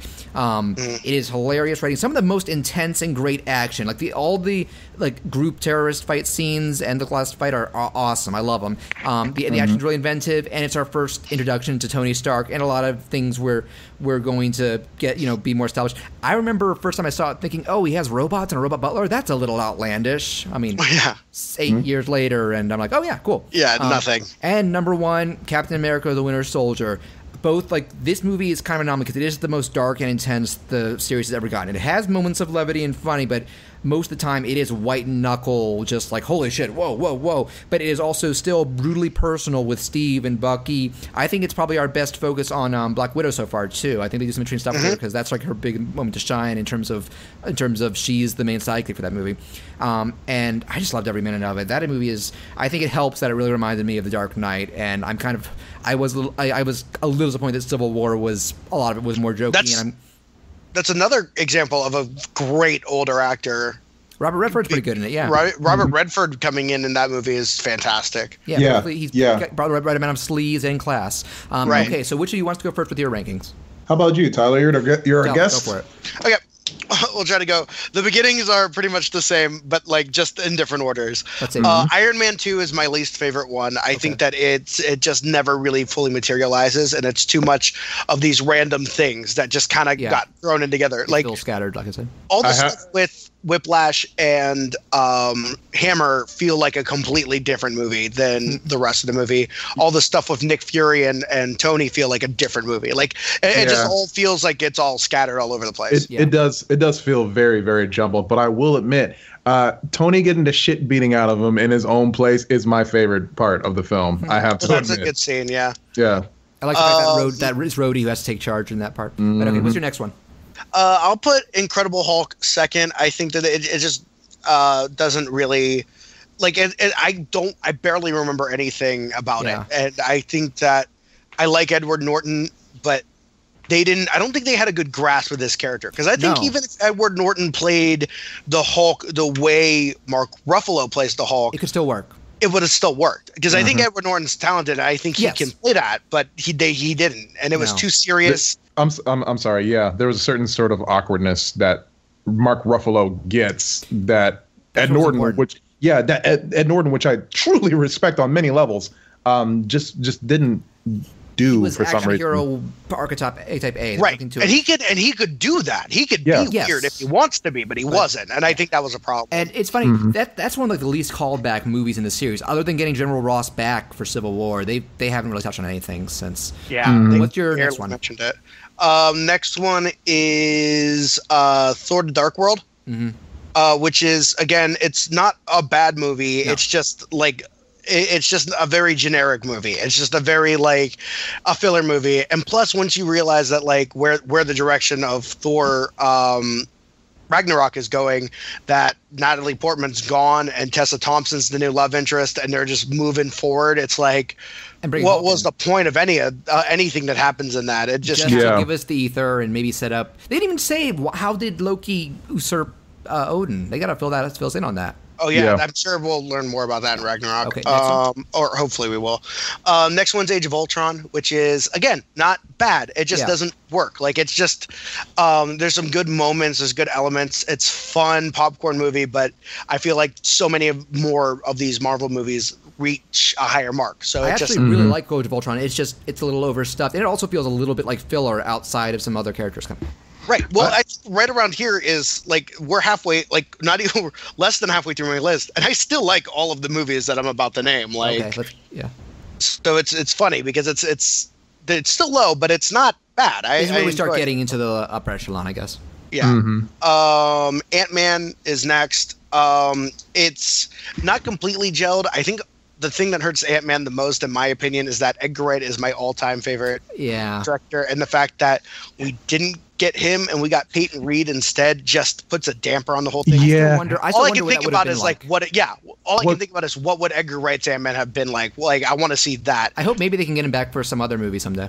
I would love to see that. It seems like it's unlikely, but I would love to see what he would do. I'm at the point when I think of the what could have been, I think of that phrase like in a very dramatic Shakespearean pose, like what could have been Edgar Wright? Why did this happen? I want to see if they ever do bring him back. I think the perfect place for him to be is in that space realm. I think his wheelhouse is right there with James Gunn. You're right. Like I think that if you put Edgar Wright's movie in the same world of Guardians of the Galaxy, I think it would have really worked. Edgar Wright's Howard the Duck. I'm calling it. Howard the Duck? I would be on board for that. I would too. He's in the MCU. He's there. He Seth Green's signed on. Okay. Yeah, that'd be interesting. Next movie, Tyler. Yeah, next one is Thor. First Thor. Okay. Fun moments. Doesn't really. It's one of those movies where I feel like that one works more in a bubble than most of the MC movies. It really does. You can watch that one by itself. Kenneth Branagh is a good director, but I think the only callback is, did Stark build that? I don't know. Let's go see. Yeah. So like when it comes to, I'm excited. When we get to the end, Ragnarok is something I'm extremely excited about. Yeah, you even talked about that. It does sound interesting. And to me, I feel like hopefully, we don't know yet for sure, but it seems like they finally have figured out what they want to do with him. The first two movies seem like they're these generic movies with this character. Now this third one seems like they're actually going to do something interesting. Fingers crossed. Yeah. Next one is Iron Man, the first one. Okay. A lot of people have this one a lot higher on their list. I still feel like it's a really good movie, but it still feels in that like early Marvel, like you have like Iron Man 2 and Incredible Hulk. Iron Man still feels like they're working it out. It doesn't seem like to me figured it out yet. And so it's got great moments like the Nick Fury scene, and it's a fun movie. Robert Downey Jr. is great in it, but I feel like it still feels like it's still, to me, I guess it feels so much because the elements of the universe don't get introduced until the end. It still feels like one of those like early 2000 Spider-Man and X-Men. Like these are just standalone movies that aren't connected to anything because you don't get to the connections. They probably made it with the possibility of knowing that it could be standalone in mind, so that's probably part of it. Yeah, they didn't know they could do it. Okay, next one. Next one's Doctor Strange. This movie has got a great cast, an interesting choice in writer and director, but they definitely pull off something that you wouldn't expect from the guys who made Sinister. I would have been surprised when I found out who the writer was, because he was originally on one of my favorate podcasts ever. Spill, right? It was Carlisle from Spill.com, no longer with us, but he switched to screenwriting, which is kind of amazing. Yeah, so I was a fan of him before he became a writer. Yes, so exactly. The fact that he got to write Doctor Strange is insane. But they made, going from Sinister to Doctor Strange is a huge leap. And Doctor Strange visually is probably one of the most cool looking things. Yeah, There's a lot of amazing stuff in that movie. I heard that it is definitely Inception on cocaine, and I know I'd say the on person. PCP. Well, I know the person that told me that thought I was going to get a different reaction, but I was like, I'm down. We can do this. The thing too about it's like it's exactly like Inception, but when it's happening, you don't think about Inception. You're not you're not thinking this feels like Inception. You're like, this feels like a unique thing that just visually is. The crazy visuals didn't even take me out of it like I feared they would. They integrate them really well. Oh, it's really fun and cool, and there's some good action moments, and it's a fun movie. Yep. Next one is Guardians of the Galaxy, which is one of the most unique films in the series. It is a lot of fun. My criticisms are weird. It's one of those movies where there's so many good moments in it that like I remember warming up to it and liking it more and more the more often I see it. It's one of those movies that's a lot actually. And the characters are great. So and the music, the soundtrack's amazing. Yeah. And I am pumped for the new one. The next one is the first Captain America, which is, I think, extremely underrated. I think people don't appreciate that movie as much as, especially because it seemed like for a long time, it always was on the bottom of these kind of lists. Yeah. It'd be like, and Captain America at the bottom. But to me, it was always one of my favorite ones. Yeah, it wasn't received by critics as well as the others either. Yeah, but definitely of those, I would, like I said, like it's obviously up here. Of all of those origin story movies, it's definitely my favorite one. Yeah, and it's interesting. Captain America is the one series where the first movie feels and looks distinctly different from what came afterward. Oh yeah, it feels like a completely unique movie. Yeah, and the cast is great. So much good stuff. I'm sure it was intentional. Yeah, and now that people have it more in context, I think people are starting to respect it a lot more because of what it's trying to. Well, I've been hearing people start to warm up more to Captain America, the first one, after rewatching it in continuation. Yeah, I think once you get to Winter Soldier and Civil War and Avengers, and he has a bigger part in these. When you go back and you watch that first movie, I think you warm up to him more. You're like, oh, you know what? I like this. Once you start to really like that character in these other movies, when you go back and watch it, you're like, this is a lot better than I gave it credit for. And I already really liked him in the first movie, so I was with it from the get-go. Yeah, I always thought it was great. Next one is Iron Man 3. Shane Black's Iron Man. That's all you have to tell me. Like, a lot of people get annoyed with some of the things that they did, the twists and stuff like that. To me, it is exactly what I wanted from Shane Black's Iron Man. There's a twist in Iron Man 3? The Mandarin. Mandarin is not actually in the original comics, he's a legit threat. I kind of liked him, but but I didn't really know that much about the Mandarin. Well, I wasn't connected. The thing is that the Mandarin is actually super villain. Killian. Yeah, that's really the Mandarin. That the character that you always thought was the Mandarin isn't actually the Mandarin. It was one of those twists that I thought was so out of left field and so crazy and so much fun. A Shane Black way. I had it partially spoiled for me before I saw it, and I wish I hadn't, because that scene where he like first comes out of the bathroom, was like, "Oh, ladies," I would have loved to be like, "What the fuck?" I have to admit, when I saw the scene that we're talking about with Ben Kingsley, I love Ben Kingsley to death. So I did kind of forgive it after a while. When I walked out of the theater, I was like, was that supposed to be the Mandarin? I saw it with my brother, and he was like, yeah, but the Mandarin's so-and-so. And I'm like, oh, all right. Well, okay. That's how I left out of it. Yeah. Upon seeing it again, I do warm up to Ben Kingsley a little bit more, and knowing that the MCU is trying to do different things, I do kind of respect it. Yeah. So that's where I am. Yeah. Oh, by the way, guys, I know we're coming close on 9 o'clock, but just for the sake of flow, it is okay if we go over. Sweet. Okay. All right. Next movie. Well, I was just gonna say, with Iron Man 3 also has a great sequence with Adam Pally. Ty Simpkins is really good in it. I like him a lot. I love that. And that one sequence where he goes in, he infiltrates this thing he doesn't have his suit, and he's just making gadgets up as he goes along. And it has that great scene where not only he has the whole Dora watch sequence where he's like tied up and he gets the suit, but when he is about to like hit that one guy and he goes, dude, I just work here, my boss is so weird and I don't have anything to do with this. I love that. It's such a great moment. So I love Iron Man 3. Next one is Captain America Civil War. So many great elements.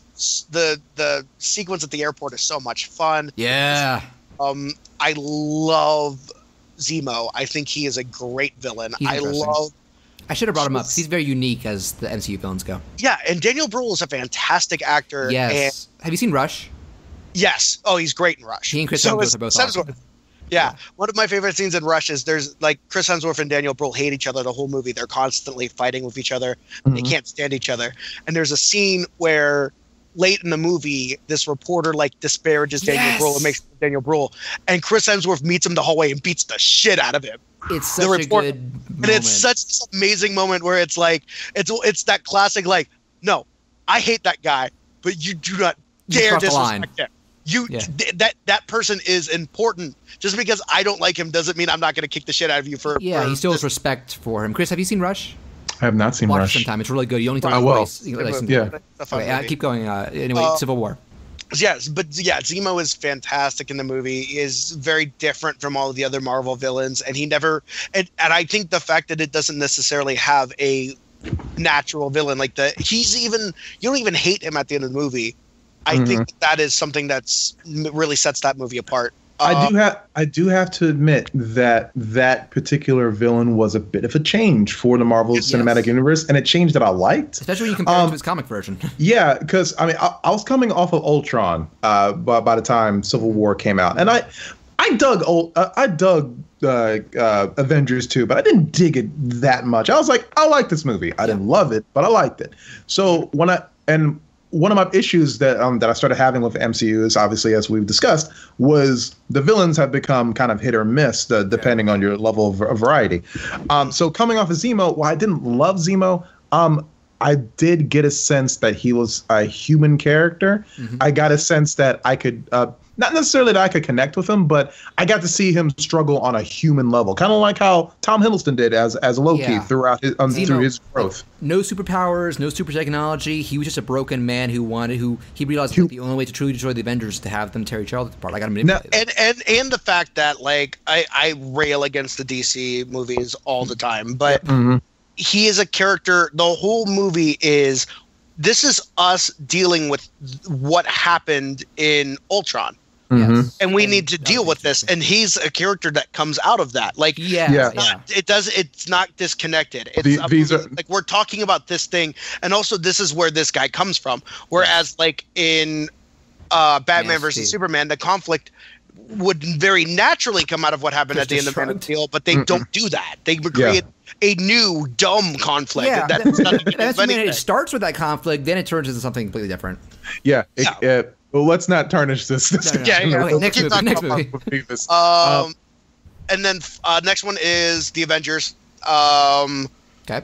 God, it's such a fun movie, and it's one of those where when it was in theaters, I saw it all the time because it's such a fun movie where you finally like the spectacle of these characters being together for the first time ever and seeing them work together. That whole New York climax is just glorious. It really is.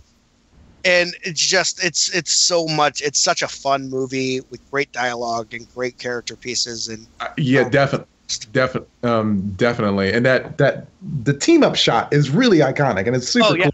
I have to admit though, when Ultron started up and they had their team up shot, and they're just like rushing from screen left, I'm like, I lost my shit. What is the Infinity War team up shot going to be like? Because I don't know. Oh man. Well, it's just going to be a frame of like 1,000 people. It's going to be several shots. But okay, Tyler, next movie. And coincidentally enough, I think it naturally kind of played out this way, and I don't think it's intentional. But the two movies at the top of my list are the two Marvel movies that were filmed in Cleveland, because the next one is, and my number one is Winter Soldier, which is just such a great movie. Like fantastic film. From start to finish, it's so much fun. The action is fantastic. I remember it came out the same year that the Raid 2 came out, and I was like, I remember seeing this movie, and I was like, shit, I think Raid 2 might be the only movie that comes out this year that's going to be able to top Civil War for Winter Soldier action, because the action sequences are just amazing, and the blending of the special effects like really fits together with everything. Like It's technically one of the outrageous, like CGI set piece, like the scene where he like destroys that helicopter when he's like leaving the shield. Yeah, that shit was great. Yeah, and it doesn't feel like an insane CGI set piece. Like it is, but it's like one of the few ones, and it doesn't really.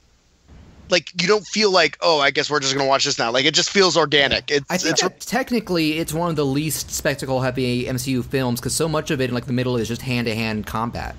Yeah. Vehicles. There's a point where Steve is fighting with Bucky hand-to-hand. Yeah. And, a lot of film buffs like to remark about, when you're doing an action scene, do not cut in the middle of an action because it disjoints the it destroys the pacing of the action and Batman confuses Begins, the Bourne movies, Michael Bay movies. The Marvel movies has a little bit of that, and Winter Soldier has a little bit of that, but they drag out fight sequences a little longer. And there's a point where Steve and Bucky are just going move for move. And there's a point where Bucky tosses the dagger up in the air and they're still fighting and he catches it and then tries to stab Steve. And I died. Is that what he goes to the band? He's like guiding the arm. I left this Mortal Kombat for a split second. I'm like, so that good. was great. I'm sorry. That's it. But no, 100%. Yeah. So Tyler's okay. We do Chris's list. Yeah. All right, Chris, your Marvel rankings. Mine is actually a little shorter. I say that because I've recently become very, very oversaturated with hero films. So I've been taking a bit of a break. I've been skipping out on Doctor Strange and a few other movies just so I can get the excitement back. Or Infinity War, I guess. Yes. Whatever Avengers 4 is. And everybody's getting very excited for the new Guardians that's coming out. Yep. So I want to be able to retain that excitement instead of just going, another superhero film. Yeah. Okay, I go. That makes sense. But I do have some favorites. And even though my list is relatively short, I do like them for many of the reasons that you guys have already gleefully stated. Let's hear well, starting at number 3, I got to say, I did dig Guardians of the Galaxy much more than I thought I would. I actually skipped out on it. I skipped out on Guardians because I was like, this is when I'm going to just take a step back and just and catch it a little later on. Yeah. That is the other edge of the sword that I did not anticipate because I wound up missing something that when I caught it on video, holy shit, did I have a good time. I want to see in theaters. Yeah, I liked it a lot. Now, there were points where I felt that Tyler mentioned, where the tone kind of shifts a little dramatically. Yes, the middle, like the bridge between Act 2 and 3 is kind of my biggest event for me. Yeah. But there's things that I still ultimately like. And there's a point in the film, I forget his name, Thanos. There's a point in the film where Thanos actually has some good, legit dialogue, and it's. When you take it in context to who he is, it is fucking frightening. And that movie, Guardians of the Galaxy, actually made me go back and read up about who Thanos is. Mm-hmm. And that guy's a crazy motherfucker. I do not want to meet him ever in my life. Number 2? Number 2, I have to say, comes Avengers, and I can watch each and every one of the Marvel Cinematic Universe films in their seclusion and their independence of one another. Still get a sense of what they mean to the general scheme, but they do feel kind of lonely at some point, and I do need to be grounded every now and then just to bring me back home to what Avengers is. And that is the coming together of all these massive personalities, starting with Sam Jackson, working his way down to working his way up through Robert Downey Jr. and and Chris Evans. I was about to call him Steve Evans. Working together with Chris Hemsworth and Mark Ruffalo and fucking goddamn ScarJo, who is just oh my god, and I can't forget I forgot Hawkeye's name. I feel very bad. But forgive me, Jeremy Renner, because he had an amazing role in Ultron, and that was fucking glorious. But having them all come together and put aside their differences to work for a common goal, I know that is fucking cheesy as hell, but goddamn, they executed with such geeky brilliance. I can't get over just how good and how fun that movie is, that every now and then I can just look at it and be like, I get this movie. I can sit back and watch something like Iron Man 1 and love it. But I can sit back and see just what it means in the grand scheme of things, and how this one film that everyone was really questioning kind of exploded into this billion-dollar thing, and is now what people kind of jizz their pants over a million times over when it comes to the giant thing that is the Marvel Cinematic Universe. I love Avengers, and I think that really was the movie that I think for most people cemented like, this thing's here to stay. Yeah, that was super good. But above Avengers, as we've all already noted, I put down Winter Soldier. Yep. Because more than being the giant geek out fest that I love Avengers for being, Winter Soldier brings takes the elements of Avengers and grounds them into what I feel is a more realistic part of our world. Because I mean, the real world, as far as politics as we know it, there is real espionage that happens, and Chris Evans has to deal with that. He has to deal with the good side of that. He has to deal with the bad side of that, and he has to know who his friends are. Knowing that, I walked into my grandmother watching Winter Soldier, and I skipped out on that film too, and I sat down with it. I'm like, Jesus Christ, this is such, I don't want to say a real film, because there's a guy who destroyed an entire helicopter off his bike. But there are elements about that film that brings Avengers so much closer to Earth. It is the most grounded MCU film. It makes me feel like not only can these, it makes it much more believable for me. And not only that, cinematically, I think it's, I don't want to say it's perfect, but you feel a sort of tension that you don't get from this from some of the other Marvel Cinematic Universe films. There's a point where, and you guys know this very well, where Chris Evans walks into an elevator. Another guy walks into another guy, and you get the sense that these guys are getting beefier every time they walk into that. Is there a gym on every level? What's going on here? I love how that scene's amazing, because the action sequence is fantastic. The two things I like is, like, one, he looks around and he sees these people are like, the one guy's clutching his weapon, the other one's sweating, and he just goes, so does anybody want to get off, or are we just going to do this? Like, that threat. And before anybody reacts, he just like, we're about to all fight. Like, I know the context of this. And then right after that, there's that moment where he goes to get out of the elevator and he sees all these people coming. So he goes to the next floor and he opens the door again and sees some more people coming. He's like, okay, I just gotta bail.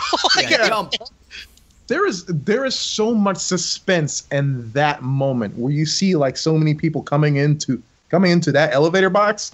Where it feels very, very visceral. Like, you feel the texture of sweat coming off. Really good job of hitting you right then, or how bad this threat is, and it is just such a tense movie compared to the it really is. You never know what someone's about. Like when they've got that guy hostage, and in the middle of his speech, Winter Soldier just grabs him into the path of an oncoming truck. It's just you never know when things are about to escalate. And that guy was a character on Agents of S.H.I.E.L.D. Like, he was on all the time, and it just got gone in the middle of that movie. And I was like, oh my god.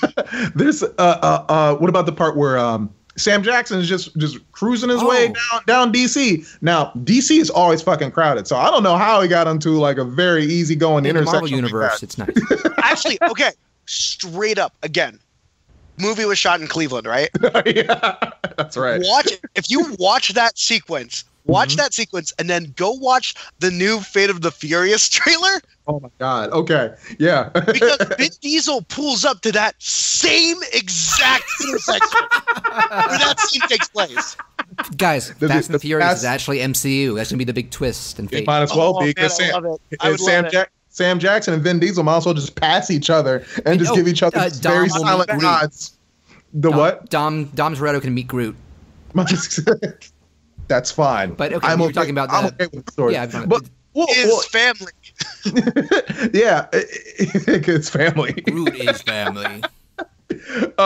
Damn, I just got you guys threw me off track. I'm sorry. But Sam Jackson rolling down that intersection and having to bust through all those cops, and you feel. I mean, it starts out pretty wide at first, and then as the guns start shooting, as the weapons get a lot more intricate, a lot more explosive, that, like piston thing. Yeah, you get closer in on Sam Jackson's face. You see the blood coming from his nose. He's yelling at the car. Well, the best part is it's so intense. It's so intense, and he's trying to get out, but like nothing's working. He goes, "What is working?" And it's like HD. It's full capacity. Yeah. Like, God damn it. This scene is so good. It should not be so good. I think that's the scene that makes me. That was when I realized, oh, this is going to be fantastic. Because I was not excited about Winter Soldier going in because the trailers were like, oh man, the settings, the period piece is going to be a more generic action movie. And the first 10 minutes was like, hey, it's pretty good. But then that happened, I was like, oh my god, I am in. Like the moment that car out of nowhere like smashes into him, you're like, oh my god, this is that part when he is. The amazing thing is that is an awesome sequence that greatly. Like I was literally.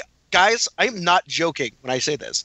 I feel very attached to that sequence in the movie because I was literally there. Jeez, my room is on that street. Wow, really? Wow. So you look down and there's like a there's like a four-wheeler just tipped upside down and Sam Jackson just crawling to a man. Not the street where he first meets up with them. But once the chase starts, most of that is on Euclid Avenue, which is right down the street from where I was. And I would literally, I walked through that, the sequence of that chase on my way to get lunch one day. That's and awesome. I passed the SUV and looked at all the bullet holes and all of the wreckage and just got to like walk through that. And it was amazing. I was fucking joking, and you're just like, yeah, I was there. Yeah, whoa. It was amazing. Like I didn't see any of it happen. There's a deleted scene that actually was shot outside of my bedroom. Like I literally could see my bedroom from the scene. It's a deleted sequence. And it's a good thing Chris brought this up. Yeah.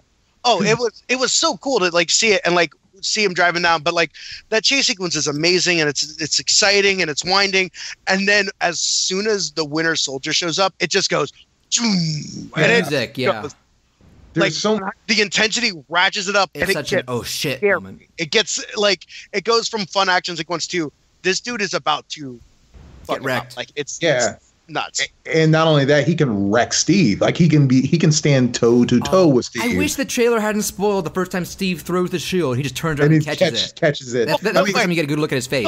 That part, me and my friend watched that on my phone in between classes, and we literally freaked out. Like we just started like jumping around, like oh my god.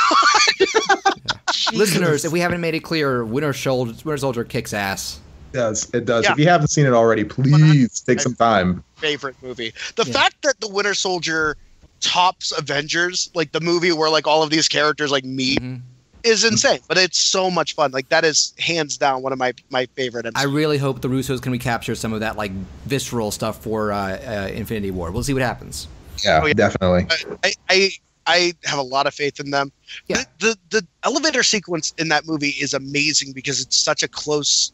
Like you're in an elevator. It's a fight sequence in a very small elevator, and it's a long one. And it's good. And it's claustrophobic, but it's also believable. But it never feels like it's like a fight sequence inside an elevator. Yeah, elevators always feel very awkward. It's just always because it's always because you're getting into someone's personal space. You're in a tight space with strangers usually. Yeah. So, you can tell someone's a great writer when they take just the ferocity of what violent thing can happen in an elevator and you ratchet it up to superhero proportions.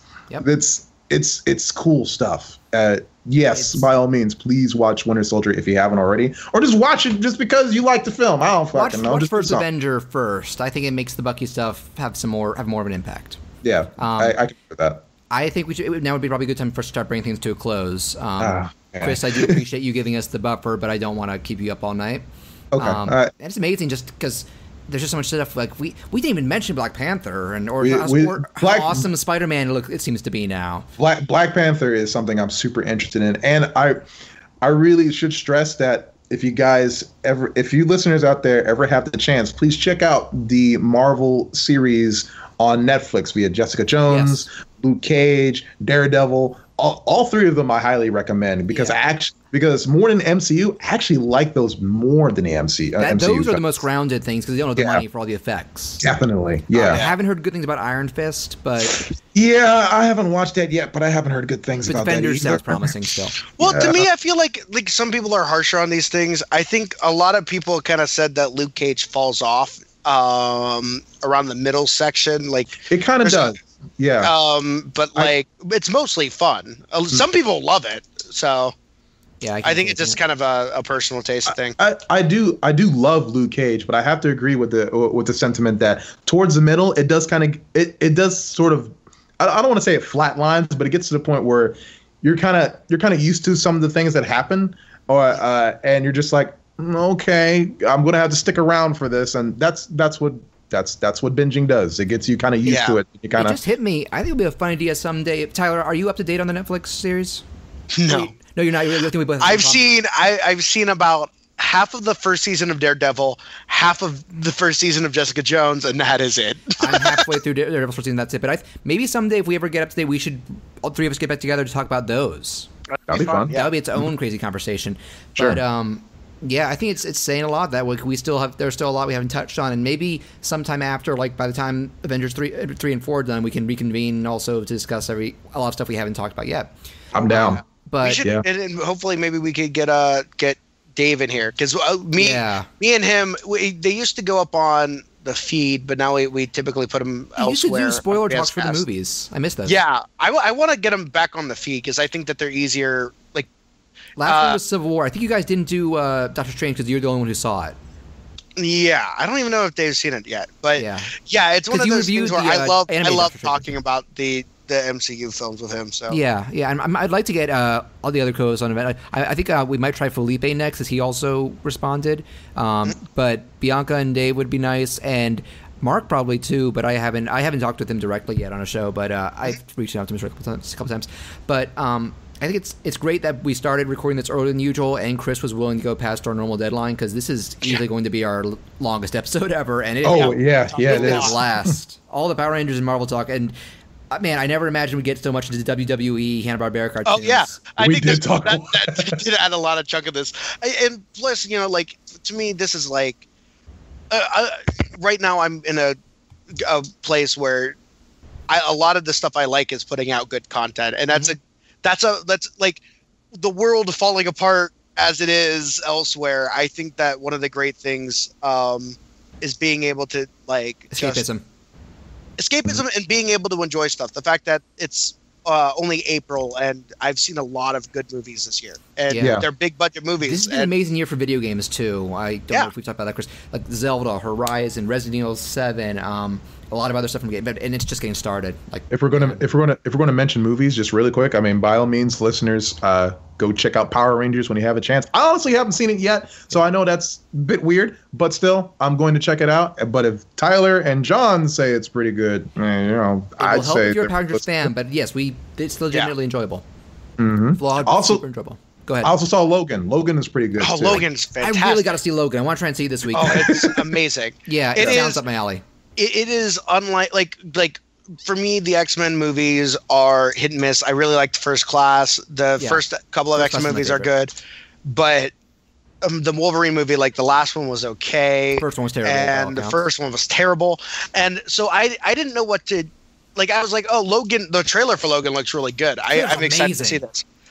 The movie just completely blew me away with how it is not a superhero movie. Yeah, it is. Like it is very much. It came out the same weekend as the Oscars, and I was like, I would put this up against half of the Best Picture nominees. That's what I love Dark Knight. Dark Knight isn't really a superhero movie. It's a crime suspense thriller that happens to have with superheroes in it. Yeah. That is. The Dark Knight is probably the closest thing I would compare Logan to. Oh, I gotta see Logan then. I gotta see Logan. Holy shit! Because it's and I personally I think I might even like Logan a little bit more than Dark Knight. But I love elements of the Dark Knight a lot. I think I can agree with that. It's the fact that it is literally like it feels like a prestige film. Like it feels like this is a movie where naturally, at the end of the year, we'll be saying Hugh Jackman and Patrick Stewart will be nominated for Logan because they were fantastic. The little girl is amazing in Logan. She blew me away. Like the performances of everybody in the movie are fantastic, and it's so good. There are a lot of good directing choices in it too. It's not. I mean, you've seen clips of the little girl fighting as well, but you never get a sense of how much presence she has in that film until you start watching it. That girl has presence, and it's awesome. One other movie, because we're talking about good year for movies, I haven't seen it yet. I'm going to wait until I've gotten less of political fatigue. Apparently, Get Out is fantastic. Get Out is awesome. Yeah. Get Out's amazing. And I love the fact that it's done so well, because I think it shows that a lot of audiences are finally being more responsive to this kind of thing. And it paints a promising picture for, it was Peele who wrote and directed it. And I'm excited to see where he goes next with movies. Oh, me too. There's a rumor going, obviously he's trying to make like a universe of these films, or he's trying to create like more. He said he has like a bunch of ideas for movies like it. Like these like horror movies based around political and technological things that are happening in our society. They don't feel like rehashes. I'm up for that. Yeah, there's a rumor going around that he might be trying to write the Akira film. I'm not sure if that's true or not. There is a rumor going around that he's being courted to make Akira. Okay. But if Get Out was any indication, I am so down for him doing Akira. Yeah. Oh yeah, it's a great movie. Yeah. Mm-hmm. Well, I will see it eventually. But I think that's about a good time to start wrapping things up. So Tyler, other than obviously, I'm going to recommend me and Tyler will definitely recommend you listen to Generation Animation. If you like this show, I think you'll find a lot of crossover appeal in terms of the stuff they talk about. But Tyler, where can they find you on like social media and such if they want to follow you? I'm on Twitter at Tyler Moliterno, which is not an easy thing, but if you type in Tyler Swift, you'll probably find me. I'm the cartoon avatar guy. So shouldn't be too hard, but it's at TYLERMOLITERNO. Cool. That's mostly what I do. And then like Generation Animation, check the show out. It's fun. It's literally, it's one of those things where like like RBR, the community around that show is always like, kind of been a fun thing. So I kind of knew Dave. I kind of knew Felipe. I kind of knew Bianca. You guys met through RBR. But it was like we didn't really know each other too well. It's not like we all hosted that show together. No. We were kind of like sidekick characters. Like Bianca called in originally, right? Yeah, me and Bianca actually we competed on a trivia contest episode. Oh, yeah. So it was me versus her. That was probably the only time I ever interacted with her. And like I knew Felipe. He hosted the show. Yeah. For a while, and Dave was like a runner-up in the co-host search, and he was been like a big part of that show for a while. But again, supporting. Yeah. And Felipe came to me and was like, actually before Generation Animation, he was like, I want to do a music podcast, and you have interesting views on music, so I think you would be a good host. And I was like, oh, that would be cool. Never materialized. And a couple years later, there was an anime podcast called Generation Animation on Fanoff that dissolved, and the one host of RBR, Will, who made the Power Rangers thing, he was like, we have the rights to Generation Animation and we're not using it. And fresh. Yeah, he gave it to Felipe, and Felipe went to me and Dave and Bianca, and now 5 years later we're still doing it. And it's fun because we have this list that's extremely daunting, thanks to our fans, of people putting stuff into the list. Yeah, but it's like we have like this goal of like that we're never gonna. I can't even imagine it's possible. So long, but like we're dedicating an entire year of the podcast to just only doing things on the list, and it's still something we're never going to. You guys are mainly taking things that have already suggested, except for you sometimes do specials for like just things that are just out, like usually stuff that just comes out, like or Utopia like and Moana and Inside Out and like other big animated. You just did one for Lego Batman, right? Which cool. It's one of those things where it's more like. Yeah, and I don't like anime, and so to me, I watch anime on the show, even though I'm not a fan of it. It makes me see a bunch of stuff I never would have watched on my own. Tiger and Bunny through my suggestion. Yeah, it's a fun show. I liked it a lot. So check it out. I definitely do want to try and get more of the co-hosts on. Chris, I can say safely you would get along great with Dave because he is the biggest Japanophile of the group. I'd say. Awesome. He's actually good to know. Has he traveled there a few times? Yeah, he's been to Japan. Yeah. Oh, I am so damn jealous right now. And he's a classy Brit. He's a classy Brit. Yes, the accent is in full force. Nice. Okay. Our ad, I don't know if you can hear it anymore, and I don't know if you've ever heard it, John, because I have. It never played on. Oh, you heard the ad that played? It was for on Generation Tumblr at one point. Oh yeah. So we have this ad. It's literally like it's Generation Animation, and it's Dave just yelling, "God fucking damn it!" Yes, he's so good at anything about our show, except that it's like Dave, this British guy, getting really angry. Generation Animation. God fucking damn it! And he's really not that loud, which is pretty funny. No. I think you and Bianca are the ones who get like super enthusiastic or angry most of the time. Oh yeah. I'd say to sum it up, Felipe is the straight man. Dave is the very calm and collected one, more so than Felipe, I guess. You are the jokester. Bianca is super enthusiastic about things she loves or hates, and Mark is the cynic, but in a good way. Yeah, I don't know. I think I was talking this to actually like to people the other day because I just when I was in Orlando with people who you did that recently. I was talking to people, but I always joke because Bianca's the only person on the show where if I pick something that she doesn't like, it makes me feel bad. Like the episodes are always like I always get scared that she's not gonna like it because then it's just like fuck, now I have to listen to her complain about this. But there have been a bunch of times like I remember when you picked Equestria Girls just as a prank and she straight up says like I'm not gonna do that episode, get someone else. I think if she's like she really doesn't want to, she's just gonna let you know like no. I picked Freebirds because I was like, we could do like a fun like how did this get made episode she was about offended this. by it. Yeah, like did not go the way I wanted it to. Oh, no. Yeah, and I was telling you earlier today on Facebook, it is such a good thing she couldn't make your Rick and Morty episode.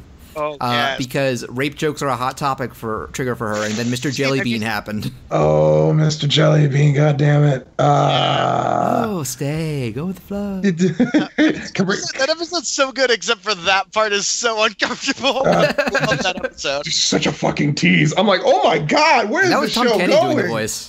Yeah, it was. That tripped me out a little bit more. I think when I first saw that episode, like in its entirety, I caught that clip before I saw the episode, but then I caught what the Mr. Meeseeks were. Mr. Meeseeks is amazing. Yeah, and seeing them just fucking annihilate each other in like a swath of bloody depression, that actually sat worse with me than the rape one. Rape one was bad. We need to do it more someday. But okay, we probably should draw things to a close. I don't want you to be up all night, Chris. Yeah, sure. Okay. But okay, so Chris, where can people find you on social media? People can find me at Sparkflow Films on Twitter. Sparkflow Flims, got it. Flims, no, don't do that. They'll probably take you somewhere else, and I cannot guarantee your safety there. Sparkflow Films on Twitter is where you can find me. Okay. And you can find me at Behonkis, BEHONKISS, on Twitter, Tumblr, and YouTube. And I'm gradually uploading some of our older episodes to my YouTube channel to help with promotion. But obviously, if you want to stay up to date, subscribe to our feed on iTunes or Stitcher or our Twitter at SketchWatchPlay. That's also the name of our Facebook page. And before we head out, I should let you know I've finally finalized things with Chris. I still don't like to say who our guests are ahead of time, just in case they bail at the last minute. Like, I didn't want to announce who that Tyler was on until this was recorded and finalized. Like, even before the episode's published, I let people know what we're doing, so I'll let people know once this is exported that you're going to be on. But we did finalize for our next episode. We're going to be doing to go on the theme of a certain recent controversial Hollywood adaptation. We're going to be doing a general overview of the Ghost. I wonder what it could be. Yeah, what could it be? An overview of Ghost in the Shell, the original anime, TV shows, and movies. And our co-host will have seen the movie, the ScarJo movie. I might try and see it as well. I've actually not seen the series outside of the original movie, so I think it's going to be interesting. A good way for me to really dive in. Okay. Chris is apprehensive because he told me he's kind of burnt out on controversies about the movie. Originally, our guest suggested just the movie, and I'm like, let's make things a little broader. I feel like I'm enough. I'm just burnt out on hearing about the Ghost in the Shell movie. That's all. We'll be talking about just that. But anyway, again, thank you so much to Tyler for being able to do this. This has been our longest episode ever, but it might be a contender for one of my favorites too. This was a blast. Thank you guys for having me. I had a good time. We will definitely have to have you back sometime on some of the other hosts. But, thanks for coming along, Tyler. Yes, but I am John Fleury. I'm Christopher Wade. And I'm Tyler. There we go. Yes, that is a tradition that I don't want to spoil to people. But if you listen to Generation Transition from the beginning, it is an unintentional running joke. But and we wish you a good night. Yeah, we wish you a good night, and we're off to eat some shawarma. All right, guys. See ya. And no, we're not going to have an after-credit stinger. We could, though. I don't know what would it be. We need dramatic music. Good night, everybody. And Sam Jackson.